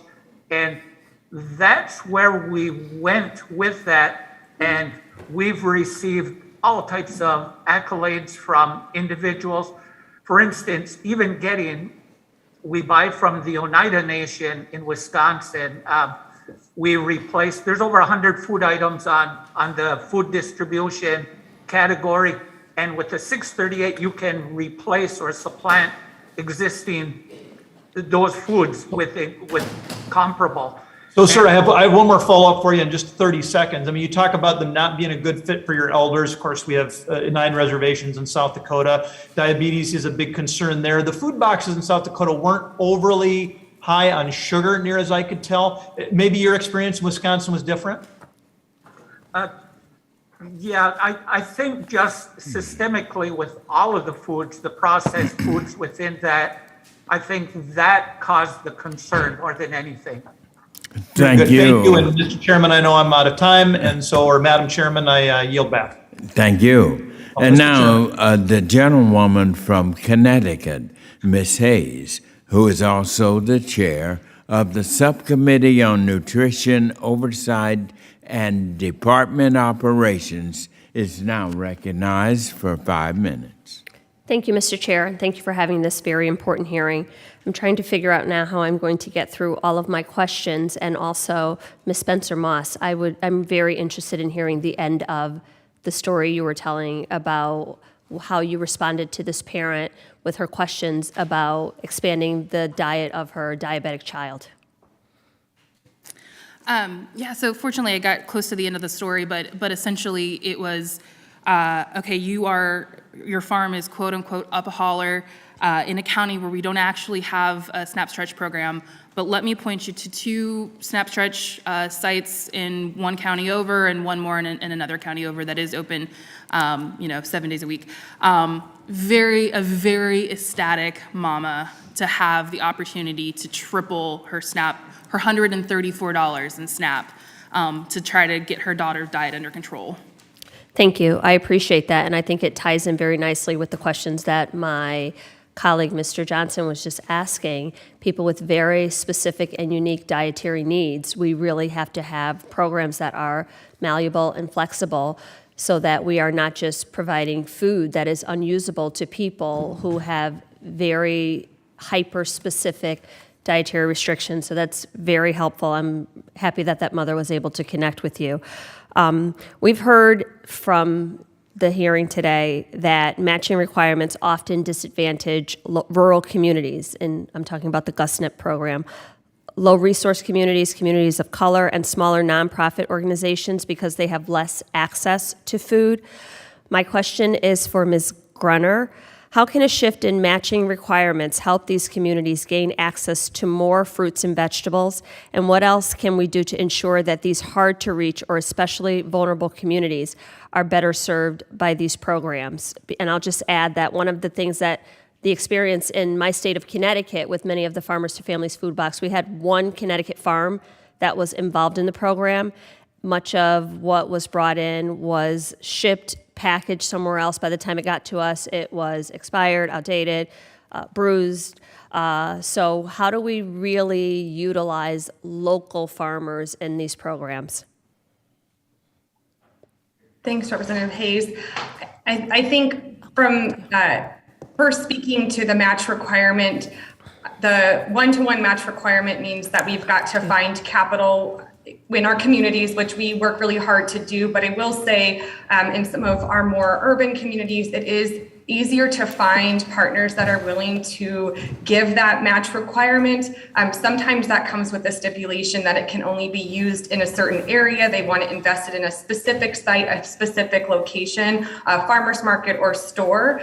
So that really makes it difficult to expand to those rural communities, especially if we don't have a match partner in rural communities. So I'll say that that is one challenge that we see in terms of, again, just wanting to echo my previous comments on some of our rural communities don't have a farmer's market. And so while GusNIP and the Double Up Food Bucks program, when we originally rolled it out, it was designed for farmers markets, have to think about how to shift to different models that will fit our rural communities. Lots of ours, again, don't have a farmer's market, but there's a really great corner store that might be a good fit. And the thing that we see with our corner stores in our rural communities is, again, just getting some of the EBT technology up and running for them is one challenge so that they can even accept SNAP benefits, and then also getting a POS system that can, read the benefits and also distribute an incentive. I think that's an area that definitely needs more investment.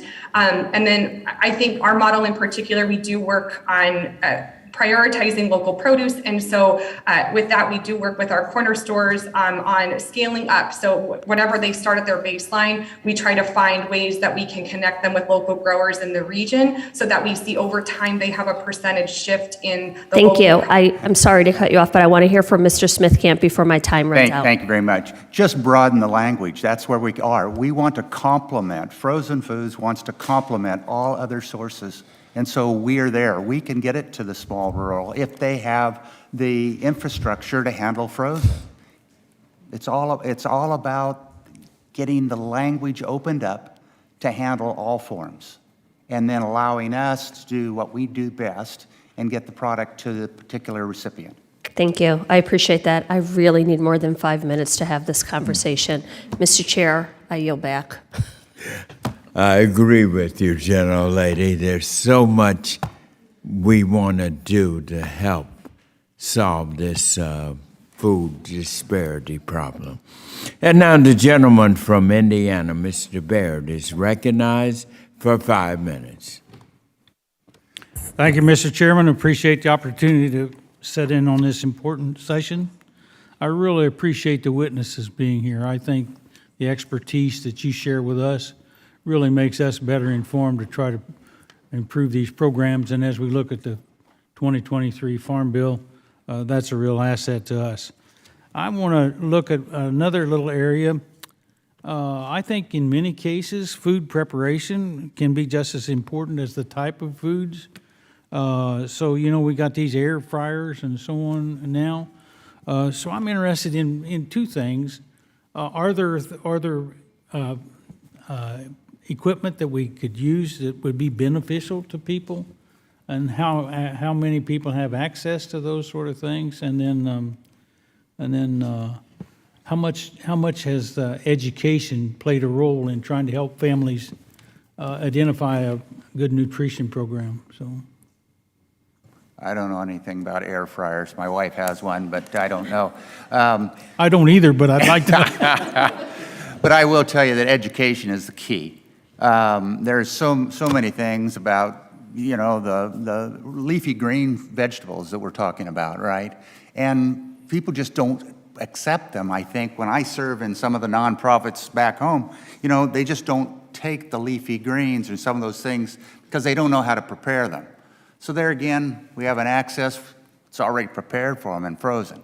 And so I think that is all we're trying to do is open that language up, get the availability of the infrastructure, and then naturally educate the recipients of how to do that. And I think more and more agencies are doing that and seeing that need. They are in my community. If I may also speak to that, the SNAP educational funding goes to states, and there is no real compulsory coordination with tribal governments. If there was a $4 million allocation for FDIPR tribes in the nutrition field. So if we have those fresh products, then we want to be able to provide that type of educational training. And I think it needs to increase, or a proportion of what goes to SNAP should come a higher proportion to the tribes, or there should be mandatory coordination between the states as SNAP recipients and the FDIPR programs, because by all means, we provide that type of cooking and coursework. And by the way, several of my children have the air fryer, so. Thank you, Ms. Moss. Did you have Yeah, so just to follow up to my co-panelist here, so USDA does have several programs that I think are really interesting. So one he mentioned is SNAP Education. We work very closely with our SNAP Education folks that come out of West Virginia University, very closely. They do amazing education in schools with both children and also adults. And I think there are other really great USDA-funded grant programs to help out with this. So Farm to School, for example, does farming education, but it's also nutrition education with youth, and it really helps to develop their palates. Thank you. Anyone else? I would like to ask one more question in that regard. What are we doing in the schools, do you think, for these families? Are the children being exposed to better ways to eat and so on?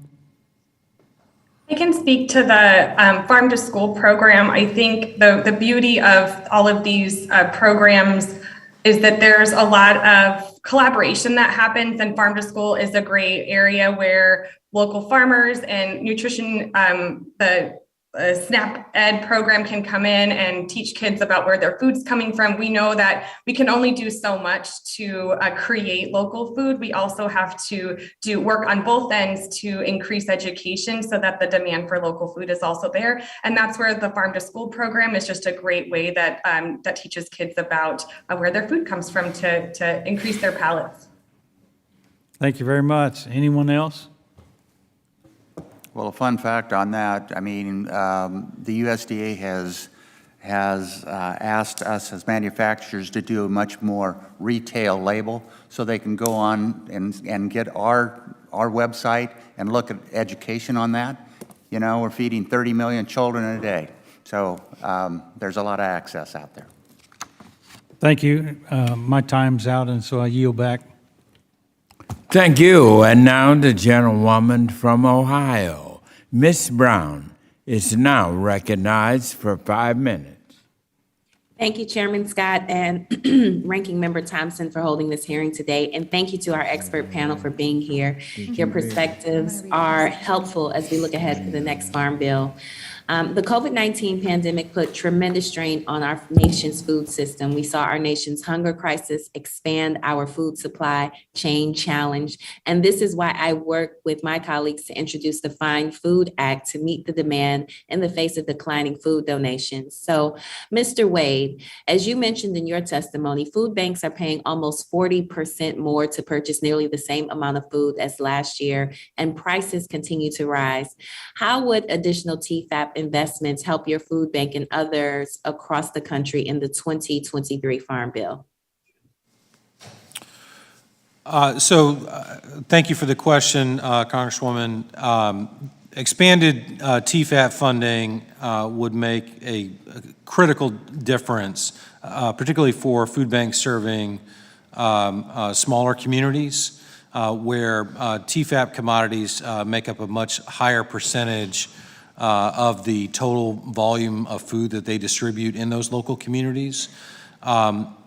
Today, food banks are experiencing a decline in the volume of federal commodities that are flowing into food banks as we revert back to baseline spending. And to offset those declines, along with declines in donated food, food banks are purchasing more in patterns that are just unsustainable. As I mentioned, my food bank next year will spend more than $15 million to buy food. For the first time in our history, we will source more food through our purchasing activity than we will source through federal commodities. Again, that's just not a pattern that most food banks will be able to support long term. So increased TFAP funding will help ensure that food banks have the food sourcing capacity they need to meet the demand in their local community. Thank you. The pandemic also shed light on many of the existing barriers to access when it comes to putting food on the table. So, Mr. Wade, communities of color and rural communities often have higher rates of food insecurity, lack adequate grocery store retailers, and are often harder to reach for food distribution. What are some of the innovative distribution models your food bank uses to help serve our neighbors in need? And how can the committee better address hunger in communities of color and rural communities in the 2023 Farm Bill? Well, I think the most important thing that we've done at my food bank to increase access is really about building partnerships with organizations on the ground level in those local communities. And that includes organizations with which we have longstanding partnerships, who really understand those local communities and who have built capacity to serve those communities more effectively.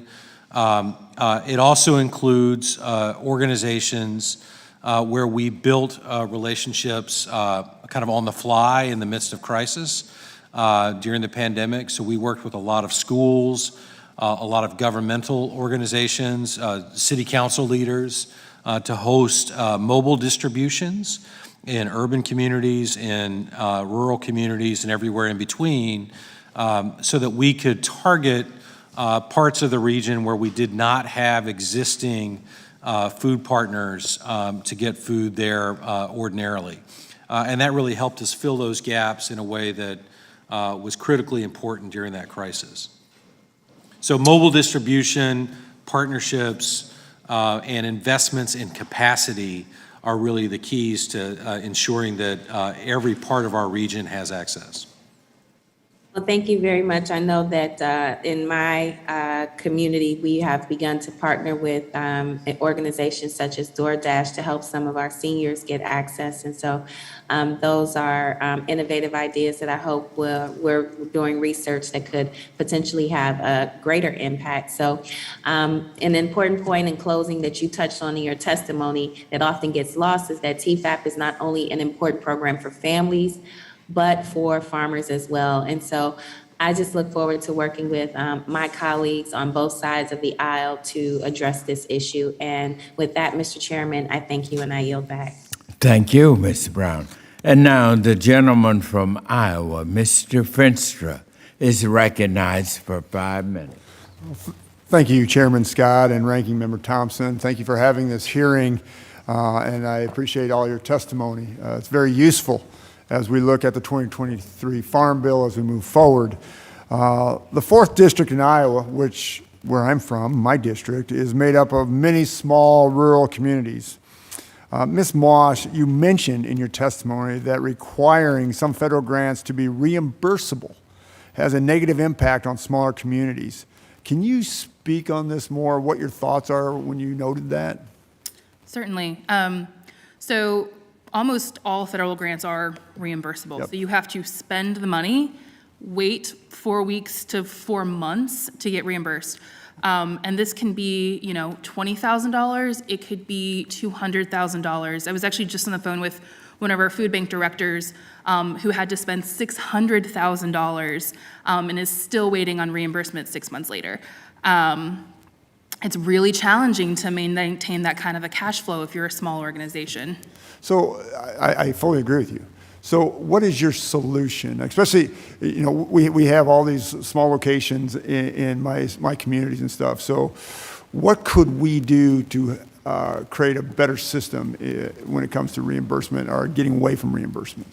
Certainly, there are, in my mind, two options. So one, and some grant programs do allow this, they allow you to apply for an advance. But those are only very known expenses, and you have to apply, or you have to supply a very detailed list of what those expenses are. The lady behind me nodding her head is about to tell you how much of a pain that is and how much human capital it takes to make that happen.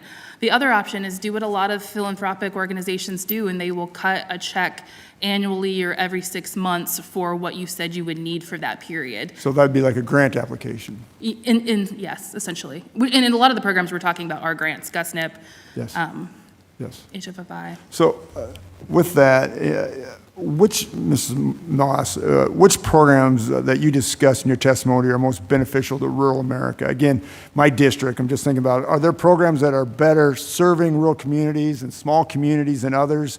And how can we maximize that intent? We just sort of talked about the intent of reimbursements, but I'm looking at things being equitable and the impact. What are your thoughts?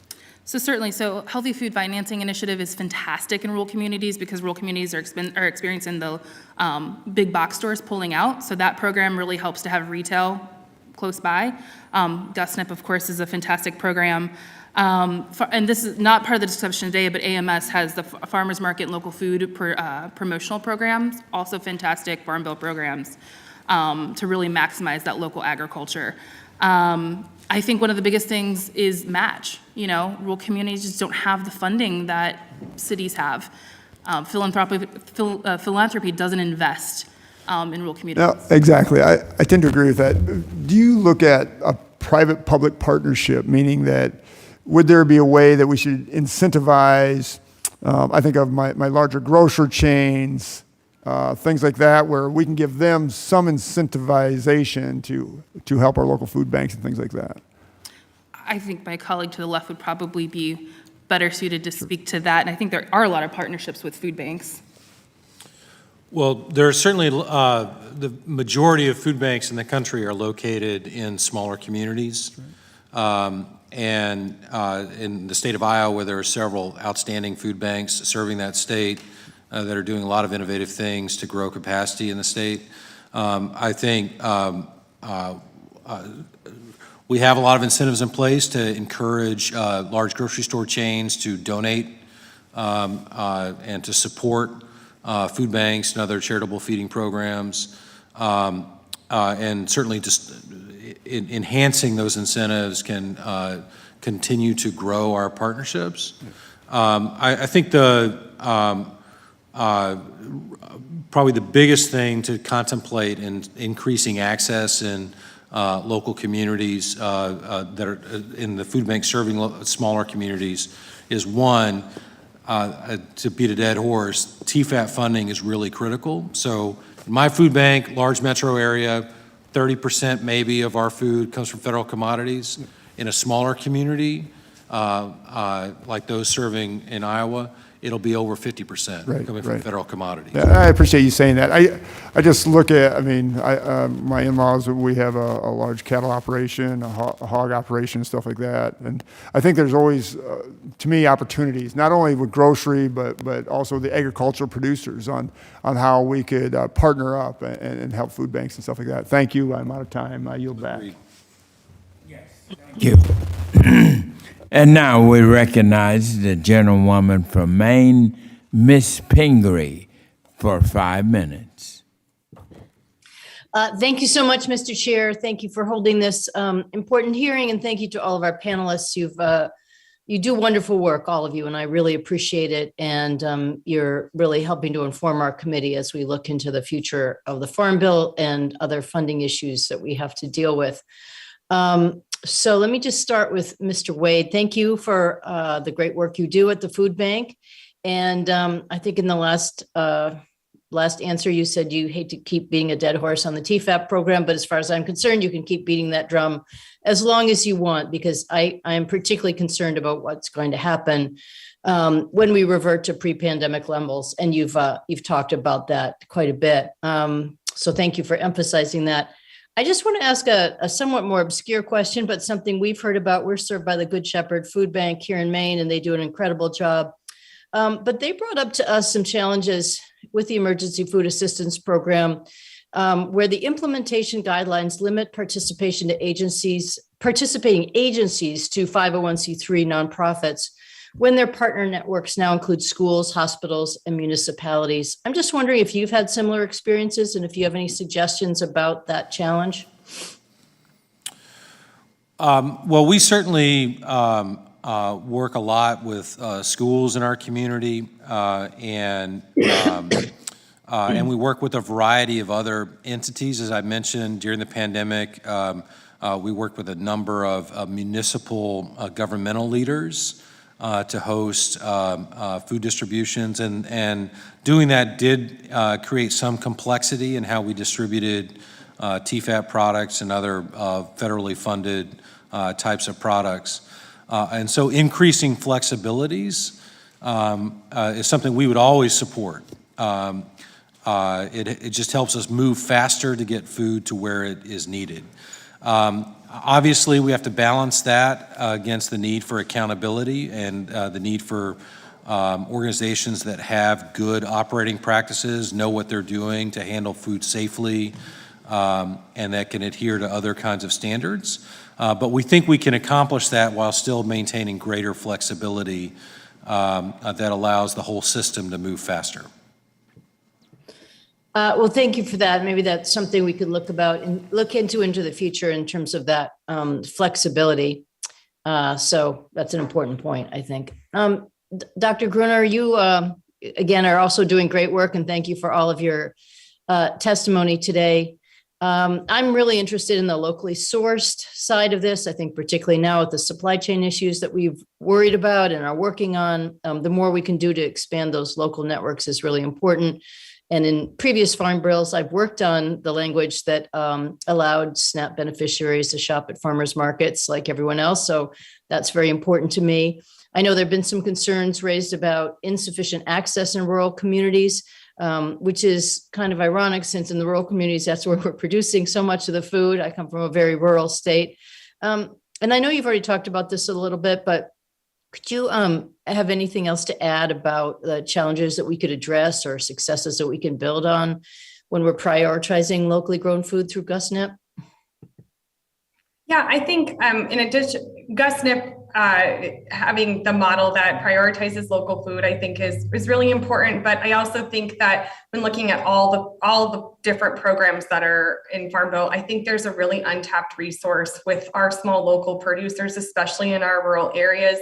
So smaller programs like the Senior Farmers Market Nutrition Program, which utilizes local produce, is another great complementary program that, again, I think just having an additional investment in that program and additional admin dollars could really help to expand and purchase that product from local producers, especially sometimes in our smaller farms. It's really hard to get larger distribution trucks in those areas. So being able to have smaller programs that can navigate and source from our farms and our rural communities can be really helpful. So I see all of these programs as really being complementary. And I know it was already mentioned, but LAMP is a great way that can help with that coordination of all the programs, because I think all of these programs play a role. So I see that really looking at ways to invest in our small local producers as a solution. Thank you for that. And thank you for always mentioning LAMP. That's been a really important part of the work that we've been doing in enhancing that. And so we appreciate hearing that it's working. I'm going to run out of time, but Ms. Moss, thank you too for your work. And I was really grateful to hear your story about helping the family with the diabetic child. And that's another reason to work on the produce prescription program, which isn't part of our conversation today. But again, a way to tailor making sure that people get the food and nutrition that they need for their families. So I'm out of time, but I'll yield back. Thank you so much, Mr. Chair. And thank you. And now the gentlelady from Florida, Ms. Carmack, is now recognized for 5 minutes.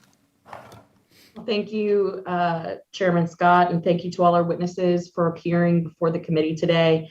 Definitely an important topic, and so I'm just going to jump right in. Mr. Wade, your testimony alludes to Feeding America working to, quote, end hunger with the food, people, and big ideas required to ensure our neighbors have the nourishment they need to lead healthy and productive lives, end quote. Feeding America has been around for more than 40 years and has seen increased participation in programming, receives billions with a B from the federal government, and spends millions of dollars on advertising. What started as a clearinghouse has really become a monopoly in the distribution space. Can you walk me through the big ideas the organization is currently thinking through to reduce reliance on food assistance and indeed help families lead healthy and productive lives? Sure, I'd be happy to answer that question, Congresswoman. I think it's really important to start with really understanding what food insecurity is and looks like. The vast majority of folks who identify as food insecure, who get food through our network, who participate in federal programs like SNAP, they aren't a part of these programs permanently. And in fact, whether you look at SNAP or you look at participation in feeding programs like those operated by Feeding America, the duration that people spend in these programs is generally less than a year's worth of time. And then they get back on their feet after they've navigated a crisis and are able to provide for themselves. We have been around for 40 years. We have expanded food distribution over those 40 years. And I think we've done that to great end to help ensure that people get out of crisis faster and that our response to crisis is more effective and durable. The innovations that I think you're asking about relate to our ability to enhance the quality of the food that we're distributing compared to what we were doing 40 years ago. More than half of the food that we distributed during the pandemic was either fresh or frozen. We've increased access to nutrition education during that time. We've increased partnerships with workforce development programs to help people get access to better careers over time. And we've increased partnerships with other kinds of service providers in the healthcare space to improve health outcomes over time. So I think what we have seen through the investment that we've been privileged to enjoy from both federal sources and the private sector is that as pressure has increased over the last 40 years on low to moderate income families, that we have helped those families have better life outcomes than they certainly would have otherwise.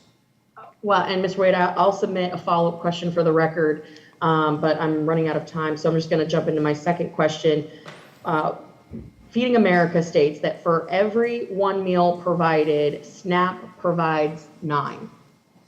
Does it make more sense to shift the hundreds of millions spent on TFAP to SNAP or incentive programming, each of which provide choice, flexibility, and more immediate solutions for families in need?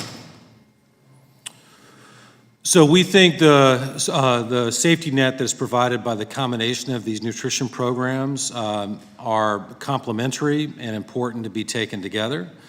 SNAP is a much larger program, and the spending on SNAP is about 20 times what it is on TFAP. Certainly, SNAP is a critical part of the response. That said, TFAP is a unique program that really helps respond to opportunities in the agricultural market to take advantage of surplus food and get it to people who need it, while also supporting America's farmers.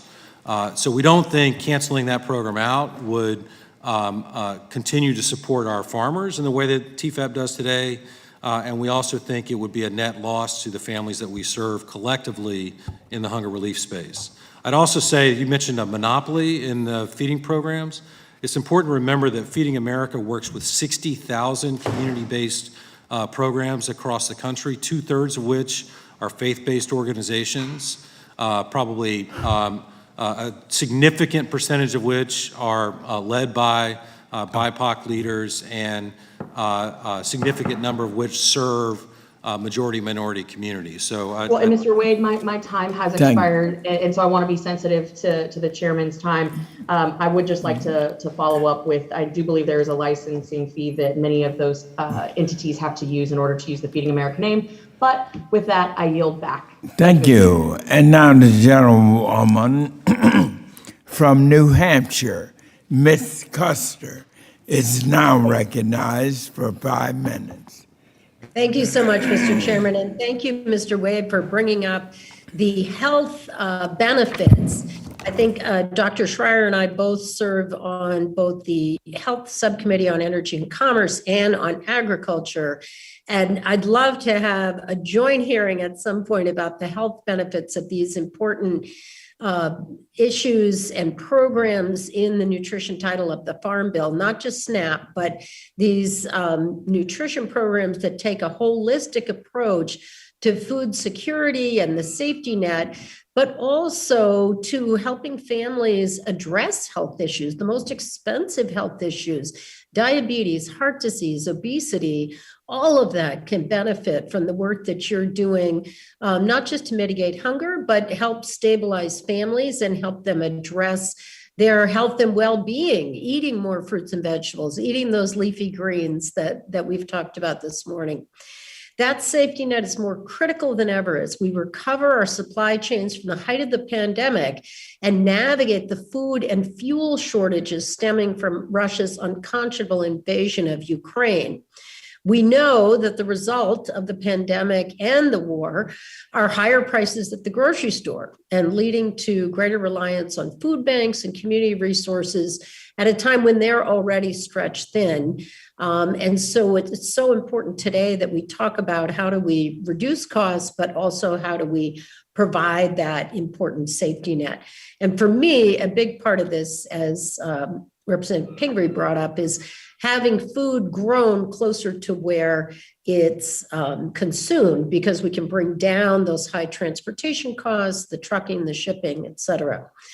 Mr. Wade, you noticed in your testimony that Congress helped fill the gap during the pandemic by authorizing $1 billion in additional funding for the TFAP, Emergency Food Assistance Program, but we're far from out of the woods. Just like the experience in Georgia, I've heard from the Community Action Program in New Hampshire that handles our TFAP contract about the challenges of acquiring the items they need to feed families as food and transportation prices rise. Mr. Wade, could you elaborate on how the additional TFAP allocation helps sustain your operations during the peak of COVID, and why the mandatory funding level needs to be increased in the next Farm Bill? So simply put, we would not have been able to meet the need in our local community were it not for the extraordinary federal response in expanding access to commodities. The demand would have just far exceeded the supply available from donated sources of food, and we certainly could not have closed the gap with our own purchasing resources. What we know going forward is that demand right now is growing again due to the pressures that families are facing with higher costs for food and gas and other basic needs. We do not think that is a challenge that will last only a few months. We think it will be with us for a longer period. And for food banks and other organizations to continue to respond to their community and meet the needs in their community, we need more food.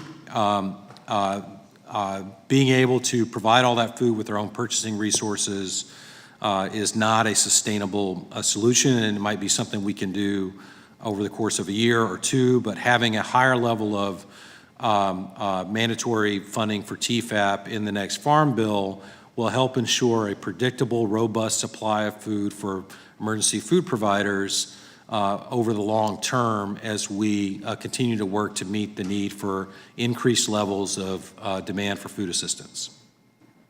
Thank you. Now let me turn to the Senior Farmers Market Nutrition Program, which I believe is an incredible win-win program for vulnerable seniors and for our local farmers. Dr. Gruner, I appreciated in your testimony, you called this program tiny but mighty. The connection this program allows seniors to make with fresh local food, as well as other community resources, are invaluable. And it also supports our small farm economics, just like the farmers in my district in New Hampshire. So, Dr. Gruner, we've heard the program is drastically oversubscribed nationally. Can you tell us roughly how many more seniors you could be serving with more funding in the program? Hi, Representative. I realize your time has expired. I'm happy to follow up in written comments if that would be helpful. I apologize. We appreciate I'm that carefully tending the so clock. much. I yield back. No problem. And now the gentleman from Georgia, Mr. Allen, is now recognized for 5 minutes. Thank you, Mr. Chairman. And Mr. Wade, you mentioned the partnerships with farmers to minimize waste of products. Do you have any ideas for how a similar partnership could be created for any of the USDA programs in order to create more access to fresh local products while utilizing the excess products of farmers, how that could be integrated? Well, I think, Congressman, good to see you again, and thank you for the question. I think TFAP is already engaging a wide variety of producers as suppliers to the TFAP program. I think work can certainly be done to broaden participation of producers in the existing TFAP program. And we certainly encourage AMS to do that as part of their ongoing activity. We also think that there are opportunities to invest in the capacity of smaller local producers, including socially disadvantaged producers, so that they can participate on an ongoing basis in TFAP contracts more effectively. And then there are always opportunities to take lessons learned from programs like the Farmers to Families Food Box program to find ways to respond with greater agility and speed to market opportunities to get that high-quality product where it's needed when it's needed.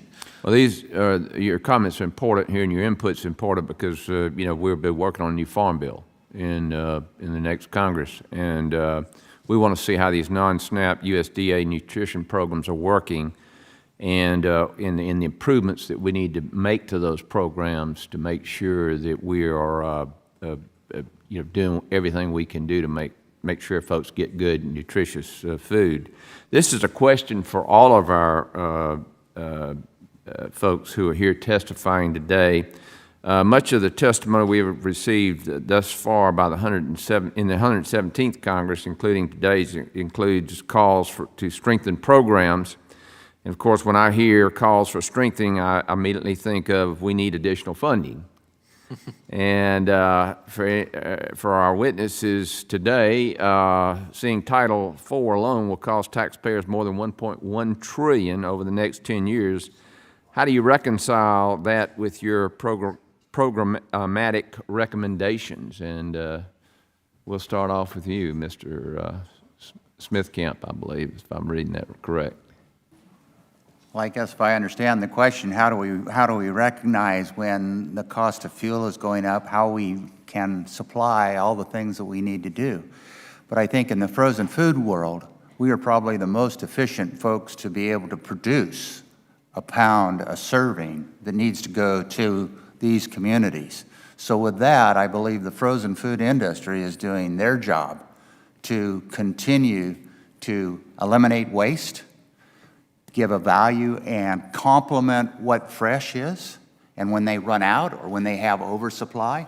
So I think in the frozen food industry, we are trying to do, and with regard to the TFAB money, when we are allotted a bonus buy when there is a excessive crop, wherever it might be, whether it's peaches, strawberries, or berries, it comes in and it definitely shows on the farmer side, which we're all very important, that the farmer side, it raises the fresh market up to a nice parity.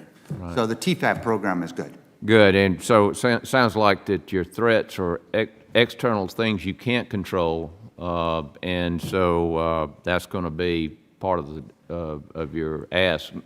Ms. Moss, what do you have for us as far as what you can do to? In terms of a rationale Right. for the line item. You know, I think in my lifetime, I've seen a consolidation of agriculture. You know, there's a lot of big corporate farms in America, and we don't see nearly as many small farmers as we did when I was a kid. I'm not that old. And so I think that's for a couple of reasons. One of it is farming is hard work. Farmers don't get a fair shake. You know, there's not been a lot of investment in our local farmers, particularly those that are producing food. Right. And so I would say that this is really an investment in your local agriculture, which is really a homeland security issue as well. I'm sorry, I'm out of time, and Mr. Wade, if you will provide us something to that question to us in writing, I appreciate it. Sir, Mr. Chairman, I yield back. Thank you very much. And now the gentleman from California, Mr. Garbahal, is now recognized for 5 minutes. Thank you, Mr. Chairman, and thank you to all the witnesses testifying today. The work you all do in administering these very important programs is essential to providing people across the country with nutritious food and preventing millions from going hungry. As we prepare for work on the next Farm Bill, hearing from you all is extremely important to these programs so that we can best serve the people who most need them in our planning. Mr. Wade, USDA recently launched the TFAB Fresh Produce Box program to help address the lack of fresh produce available through the TFAB food list. This serves to complement the fresh produce food banks are purchasing privately. Can you talk about the importance of ensuring clients have options to access a wide variety of produce when they visit a food bank? Thank you for the question, Congressman, and it's a really important consideration. You know, the families that we serve in particular lack access to fresh produce. It's harder for them to access because it's not as available in the grocery store serving their communities, or because it's just not something they can afford and certainly can't afford to see go to waste. So having good variety is critical to our meeting their nutrition needs. We in the nation's food banks have dramatically grown our distribution of fresh produce over the last decade. And we still have a lot of opportunity to increase the volume and variety of produce that we're distributing. Having more options for where we source that produce, for the format and packaging of what that produce shows up to our food banks looking like, so that we can give clients options, allows them to have more choices to find products that meet the needs of their families, the preferences of their families, which is what any of us want when we go to the grocery store. And so that variety is really critical to increase access and utilization of produce for food insecure families. Thank you. Dr. Gruner, It is great to hear about the success Arizona has had in implementing the GusNIP program. I'm very supportive of helping SNAP recipients get more bang for their buck. Can you walk me through some of the challenges you faced when implementing this program and how Congress can best support the Nutrition Incentive Hub to make sure that the needed resources are available to other organizations? Yeah, I'd be happy to. I think the first thing is just when we have any site that is available, it's getting them onboarded with EBT equipment. Not all of our farmers markets are eligible sites that are receiving local produce are able to receive SNAP benefits. So I think that's where we see the biggest amount of our technical support right now is just making sure that they have EBT processing equipment and are part of that registration. And then I think ultimately is just outreach and giving, making sure that participants know that they're eligible and they can find a location. So I think we see a significant effort in our outreach and finding creative solutions for reaching lots of different families across our state. So I think those are the two areas where we see significant challenges. We're very lucky that the evaluation component, again, is with that Nutrition Incentive Hub. That's really helped to streamline and create a really comprehensive evaluation. So I think in the next couple of years, we're going to have some really great data from all of our states across the nation to pull together. So I think having that uplifted to a broader approach is going to be really helpful as well. So we're not having to do all of the evaluation from scratch. So I think those are just a couple of the ways that we see some challenges that we faced. Thank you very much. Mr. Chairman, I yield back. Thank you. And now the gentlewoman from Washington, Ms. Schreier, is recognized for 5 minutes. Thank you, Mr. Chairman, and welcome to all of our witnesses. Today, I'd like to focus on the Emergency Food Assistance Program, or TFAP. Over the past few years, we've all had many discussions about the issues at food banks, huge increases in demand, like you pointed to in your testimonies, long lines, distribution challenges, sometimes more donations than food banks can even handle because of storage limitations, refrigeration space. And I think that this has all really ignited an important and urgent conversation about what our food systems writ large should look like.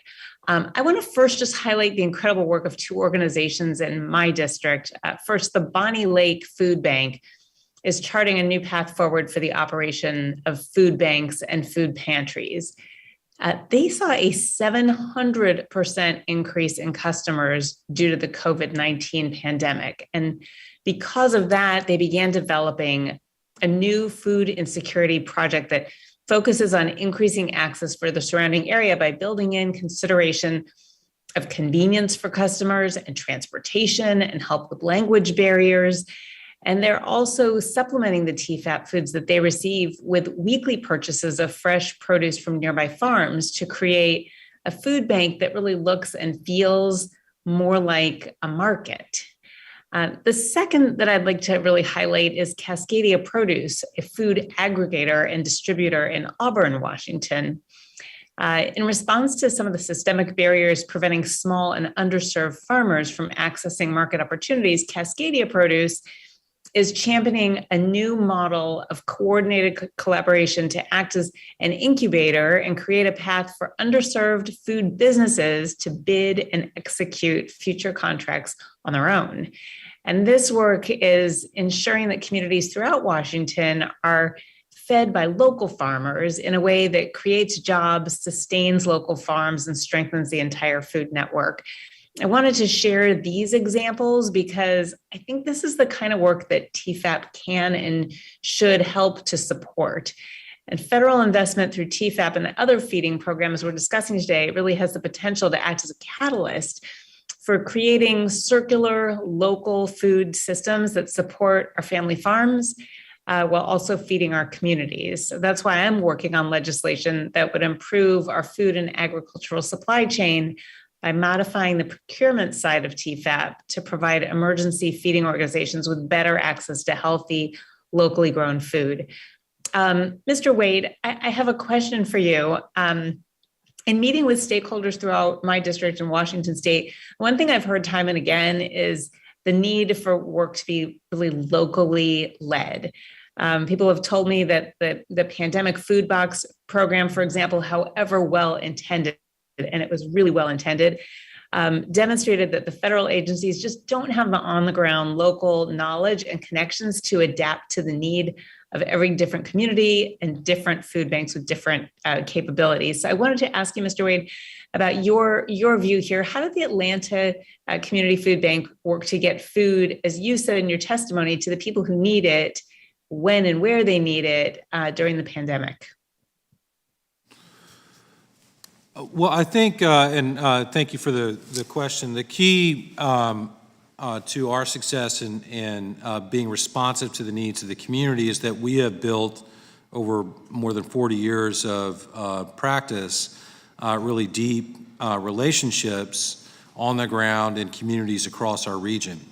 And so we are there to engage, educate, and empower the community to fight hunger, which means we're providing resources and platforms, including food, including investments in transportation capacity, refrigeration capacity, so that folks who really understand what need looks like in their local neighborhoods have what they need to really take care of their neighbors. And those grassroots relationships we were able to really lean on and activate to an even greater degree during crisis, so that we could stand up mobile distributions in places that weren't being served as well as they needed to be, so that we could change operating models on the fly to respond to needs in those local communities. Thank you. Yeah. I really appreciate those relationships. That's why the legislation I'm working on now is really going to get funding, hopefully, to the states to get down to the most local communities to do exactly what you've done and be able to purchase local food farmed locally to food banks and solve hunger. Thanks very much. I yield back. The gentleman from California, Mr. Panetta, is recognized for 5 minutes. Thank you, Mr. Chairman, and thanks to all our witnesses for participating in this very important hearing, especially on the verge of, on the evening before the Farm Bill coming up in 2023. So I appreciate you discussing something that's going to be and is very important to my district on the Central Coast of California. Recently, I led a bipartisan letter with my colleague Chantel Brown and the late Congressman Don Young, requesting an additional $900 million to support the Temporary Emergency Food Assistance Program, TFAP, as we have been discussing, obviously identifying the urgent need to resource this vital program. I'm continuing, though, to hear from food banks in my district about how critical TFAP is so that they can meet their demand for food. I think we all know that food banks, as well as families, are being squeezed by the cost of food, fuel, and other basic needs, especially at this time. Mr. Wade, I'm going to hit you up again. I know you've been busy in this hearing, as I've been saying, but I'm going to rely on your expertise to answer this next question. Go ahead and describe what the federal drop in commodities has meant to food banks and what can be done in the upcoming Farm Bill to ensure food banks, who literally are the final backstop in the federal government's safety net, what can be done to ensure that they're adequately resourced? Well, thank you, Congressman, for the question. As I've indicated throughout this hearing, food banks right now are responding to the decline in federal commodities by buying more food with private resources. We are expecting a 40% decline in the volume of TFAP food in the coming year collectively. And in response to that, we're trying to fill the gap with purchased food because we're also seeing challenges on the in terms of donated food due to other issues in the supply chain. For my food bank, as an example, prior to COVID, we were spending approximately $6 million a year in total food purchasing activity. In the coming year, we will spend more than $15 million on buying food. So that's, 2.5 times what we were buying prior to the pandemic. My food bank, compared to most food banks in the network, is very well resourced. And even for us, if we were to do that indefinitely, it would become very challenging to sustain our operations. So TFAP, expanded TFAP funding, and we're recommending $450 million in annual mandatory TFAP funding in the next Farm Bill, would help reduce that dependency on buying food and give us more resources to invest in programming, to invest in trucking, to invest in grant making to our partners, so that we can really build our distribution capacity to get food where it's needed. Great. Thank you. I appreciate that.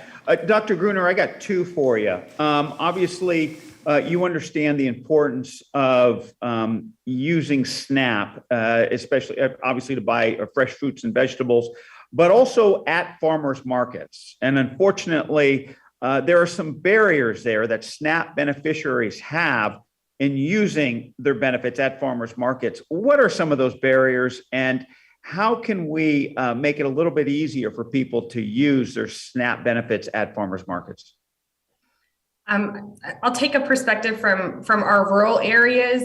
Just having EBT equipment that connects and that can read cards, so connectivity, broadband, I think is where we definitely need investment for our rural communities so that they can have SNAP equipment that can read EBT cards so that beneficiaries can even participate in the program or even use SNAP benefits at farmers markets. So I'd say that's one of the primary things that we see.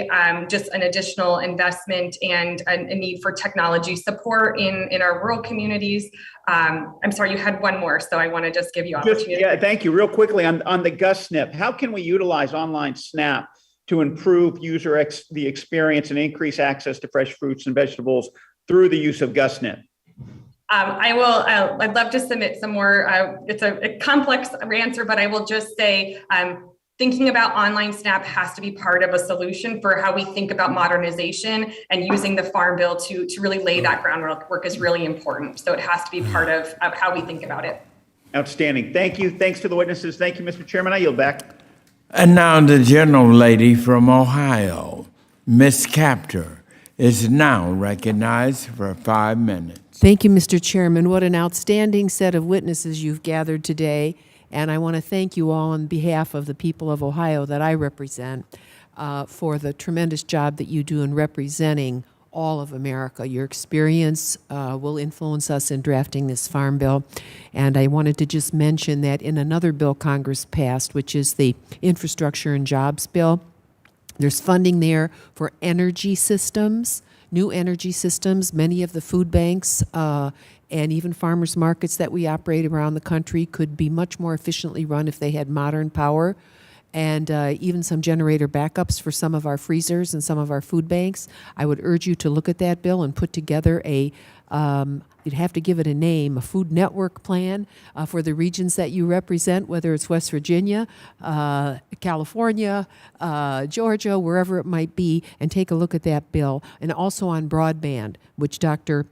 Gruner just mentioned. There's funding in that bill that could really help you do the work that you're attempting to do, and I thank you on behalf of the country. I'll be real quick and say my goal in participating in the Farm Bill drafting will be to strengthen local agriculture in this country. And I've heard that from many of you, and another goal of mine is to improve nutrition and the elements of that so the younger generation understands what it is to grow food and harvest a crop. We're far from that in our country, and it's hurting us. It's hurting us as a country. So I'm very interested in that. Mr. Besaw, I listened, he used the term shorten the food chain. I know he's up there on the computer somewhere, but I'm somebody that wants to, and Dr. Schreier, Representative Schreier, used the term circular food system, and I just am sitting here applauding. So I believe that what American farmers grows America. And when they get harmed, boy, we're in trouble. And too much of our food is imported. I grew up in a family market. We used to go over to Indiana, pick up the best melons in the world. The other day I went to shop at a produce market, and the melon came from Honduras. There are climate refugees from Honduras. I look at that and I say to myself, am I taking food from someone in Honduras? I don't really know, but I want to support local agriculture in this country. I'm asking myself the following questions. Mr. Wade, do food banks in your network have the ability to contract with local farmers in order to move product to your food bank? I don't know if you're authorized to do that. I'd like to know that. I'll ask these questions very quickly. Dr. Gruner, I'd like to ask you, in terms of the Senior Farmers Market Coupon Program, the nutrition program, it is so popular. Why does it only function in maybe one congressional district per state in this country? And number three, how do we encourage local schools to get food from local farmers? How do we move into those school nutrition contracts? What can we do in the Farm Bill in that regard? So anybody that wants to address any one of those three, I'm real interested in your answers. Thank you. Well, I can quickly answer the first question you asked me. We do source purchased produce from local farmers. The point I would emphasize, though, for you all to consider is the local producers, including socially disadvantaged producers in our region. What they really want is access to markets and customers, right? And so working with food banks is great for them, but more importantly, they need customers, and the key enabler for them is going to be access to capital and investment in their capacity.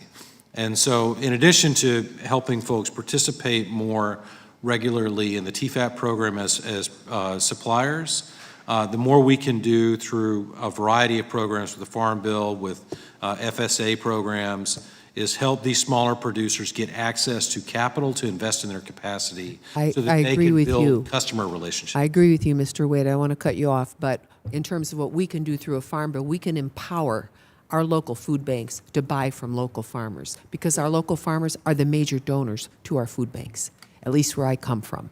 And I'm going, hey, how come they can't get a contract to grow cucumbers and tomatoes and so forth and move those into the food banks? But it's my understanding that that isn't so easily done in current programs. I don't know if anyone else wishes to comment on that, but I did ask two other questions. One about how we can improve the ability for local schools to buy local from farmers and producers, and then in terms of the Senior Farmers Market Program, how can we make it a national program rather than diddle around in one congressional district in half the states?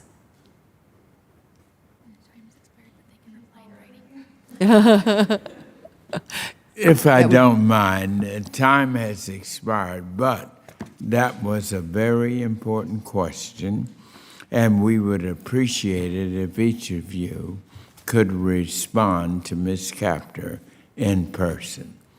And I thank you for that, Ms. Capter, and for your 100%. I need to tell you a couple of things, but go ahead and do what you got to do and hurry back. Mr. Lawson. Oh, okay. Mr. Lawson. Hey, Mr. Chairman, thank you. I've had some difficulty on the computer, but now I think I'm in. First, I want to thank you, Mr. Chairman, and Mr. Thompson for holding this a great hearing. And hunger is a serious issue among seniors. According to the recent data from Feed America, nearly 5.2 million seniors were food insecure during 2020, which is incredible. Dr. Gruner, you had heard that the Senior Farmers Market Nutrition Program is drastically oversubscribed nationally. Can you tell us roughly how many more seniors you could serve with more funding?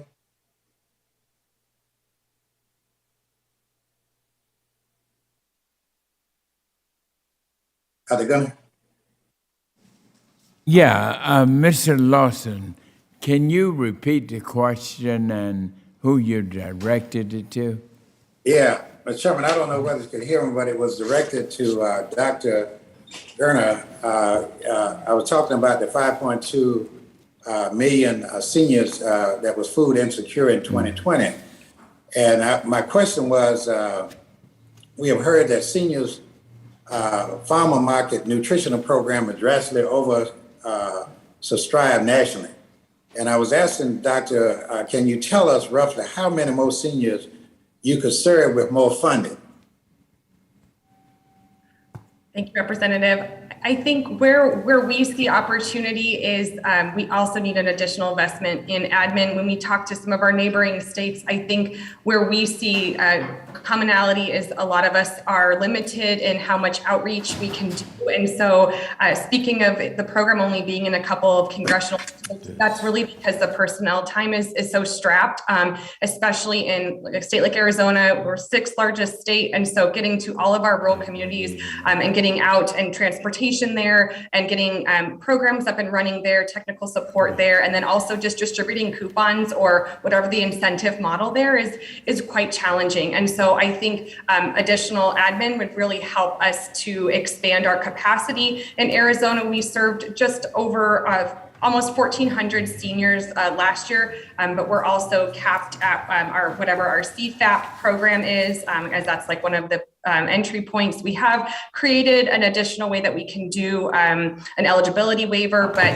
essentially it's really tied closely with our CFAP. So I think that, these programs work really closely together, but I think ultimately we have farmers that are available and willing to offer product. We just need personnel and resources to be able to expand into other communities and reach more seniors. So I'd say that we don't have a necessarily number I can say, but I would say just additional admin time would help not just Arizona, but some of our neighboring states as well to really expand to reach some of those hard to reach areas of all of our states. Okay, thank you very much. And Mr. Wade, thank you for all the work that you're doing in Georgia, distributing food during these difficult times. I'm very interested in Atlanta Community Food Bank work and with housing, health services, job training, and other critical support. The kind of wraparound services you provide can change lives during this time. So there any restriction on TFAP that prevents you from offering more support services?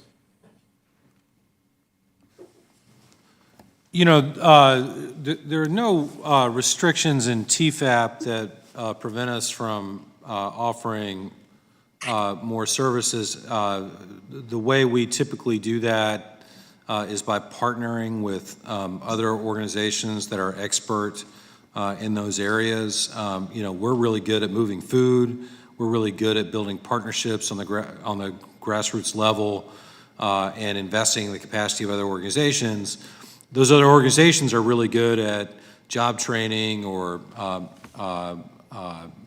other kind of healthcare type of provision of services, and we really leverage their expertise. I think the key thing that could always make a difference is expanding eligibility for TFAP. That right now, about 57% of the people we serve earn too much money to be eligible for TFAP. And so we could serve more of those people more food and do more work for them if that eligibility threshold were lifted to a higher number. Thank you very much, Mr. Chairman. My time is running out and I yield back. All right, thank you very much. And now we've reached the end of our hearing. And we want to, first of all, thank you. And then we're going to have some comments from the ranking member, and then my closing statement as well. So first, Mr. Kyle Wade, President and CEO of Atlanta's Community Food Bank, we want to say thank you. And we are committed to helping secure this additional $450 million. I believe this committee, and I think you've heard from them, share this goal as well. And with the help of my good friend, the ranking member, I believe we'll be able to do it. And now, Mr. Gary Besaw, Director of the Menominee Tribal Department of Agriculture and Food Systems, we want to say thank you to your excellent testimony. And to Dr. Jesse Gruner, Director of Community Innovation, Pinnacle Prevention, thank you very much. And, excuse me, for Ms. Spencer Moss, Executive Director of the West Virginia Food and Farm Coalition, thank you for your very informative testimony.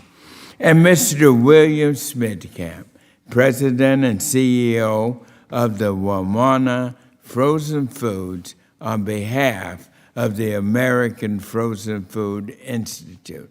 Thank you for your excellent testimony and presenting that very important perspective from our frozen foods. They play a very important role. And now with that, before I give my my closing statement, Mr. Ranking Member, I recognize you. All right, Chairman, thank you so much. Each of the witnesses, thank you for bringing your experience, your expertise, and obviously your passion in this realm. Nutrition is incredibly, the Title IV of the Farm Bill, the nutrition title, is a very important title, as important as any other title in the Farm Bill. And quite frankly, this is about, I think Title IV for me summarizes what I've come to identify as a rural value, maybe an urban value too, or I've never lived in urban America, so I'm not sure. But a rural value is neighbors help neighbors in need. And part of that is making sure that we look at it, I think, from a broad perspective. Certainly, as was pointed out in a lot of the testimony I heard today, it's recognized that financial distress, poverty, whatever we want to call it, financial challenge is transitory. You know, people enter in and they're either enter out. You know, I don't think we'll ever end poverty, but the goal is to help people stay there for a short period of time when they find themselves in difficult financial situations, whether it's because of nothing that they did or, quite frankly, bad decisions, whatever would put them in that. And so I think that's why not only making sure that folks are getting access to nutrition, I think nutrition comes in many different ways, frozen, fresh. I don't get too hung up on how things are packaged. But in addition to that, I think we have an obligation here to make sure that we are helping people effectively move out of poverty, out of financial distress, to where the point that they don't need these programs. And that's why we have the SNAP education programs. That's why we have the education, call it training, although I will say the ranking member in the Education and Workforce Committee would take argument with that, because she says we train dogs and we educate people, and I don't argue with her, so I'm okay with that. And we have great programs to do that. We reauthorize the Perkins Act and educational labor, so career and technical education. We have great opportunities. We expanded apprenticeships. So we have different ways to move people out of poverty, and we need our partners who are there to help people land softly, let's say, when they find themselves in financial distress, to get the proper nutrition they need, to help us be partners to move these folks so that they can realize the American dream. Because the American dream is not being stuck in financially difficult circumstances, obviously. That this country offers more than that. I think we also have to be looking, and that was part of my opening remarks, of what puts people into poverty. These inflation prices, which I think are self-inflicted at this point. When you look at energy policy, when you look at regulatory policy, it's just incredible where inflation has come to over 8%, a new record just this past week. And so we need, in terms of us, members of Congress, we need to be looking at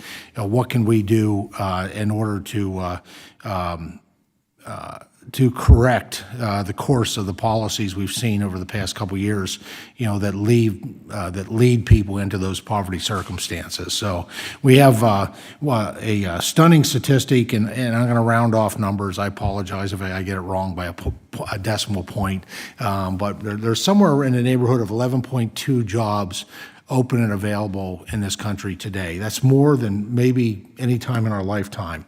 And unless I'm incorrect, I believe there's about 11 million people that have been on SNAP program. And that's the able-bodied adults that do not have dependent children or, quite frankly, parents, that need care at home, because those folks need to be dedicated to doing that. And these are able-bodied folks. And so we got a lot of work ahead of us, actually, and I really appreciate the role that you all play, primarily in the nutrition space, but quite frankly, those, you participate in the programs where we also put an emphasis into the education component to helping people move out of those financially distressed circumstances to greater opportunity, which is that's basically the only thing this country promises each and every one of us. So, Chairman, thanks so much for this hearing and your leadership. And thank you, Ranking Member, for your leadership as well. You are my partner on this committee. You and I have worked together on many things, and I appreciate that, and certainly none greater than making sure that we feed the American people. That is the number one objective of our agriculture committee, and I appreciate our partnership. And I just want to say again and echo a few of the things that the ranking member mentioned as well. Our first priority is what we've been in here talking about, but we're also faced with numerous challenges, and none more than the statistical evidence that Mr. Kyle Wade presented in terms of 40% down in terms of need. That is almost half of what we're doing. We've got to increase. We've been hit with COVID-19. We're hit with challenges all the way through. Many of our veterans are going hungry, and that just breaks my heart for any of our American citizens from going hungry. But Lord knows those that have put their lives on the line for us are reaching pinnacles of homelessness and food deserts. Excuse me. Sometimes the chill in this room just gives me an aggravated cough, so I appreciate you all working with me on that during this session. But I can't tell you how grateful we are. And you have reinforced, I think you've heard from the feedback on from the members of this committee, both on the Republican side and on the Democratic side. This is one thing, one issue that has bipartisan support: feeding our nation. And so I mean that sincerely, Mr. Wade. We are going to get you and this nation that $450 million that is needed in this farm bill. We are committed to doing that, and I think and I feel confident that we have the collective power to get it done. And all of the other recommendations that each of you have mentioned, we can get it done. All we have to do is work together in a bipartisan way. That is the way you get things done. In my whole career, people say I've done great work, but I've done great bipartisan work. And we Democrats and Republicans are going to work together to make this the absolute best farm bill we've ever had. And we've had a bunch of many of them, but we want to keep improving. And so I just want to thank you. And before I close out, I want to thank my wonderful staff. They have put together a wonderful hearing here. Would you mind giving my staff a good round of applause? These are the people that do the work. And so I thank you for that. And I believe I have to do a little homework here before I adjourn. Under the rules of the committee, the record of today's hearing will remain open for 10 calendar days to receive additional material and supplementary written responses from the witnesses to any question posed by a member. With that, this hearing of the Committee on Agriculture in the House of Representatives is adjourned. Thank you all. And God bless each of you.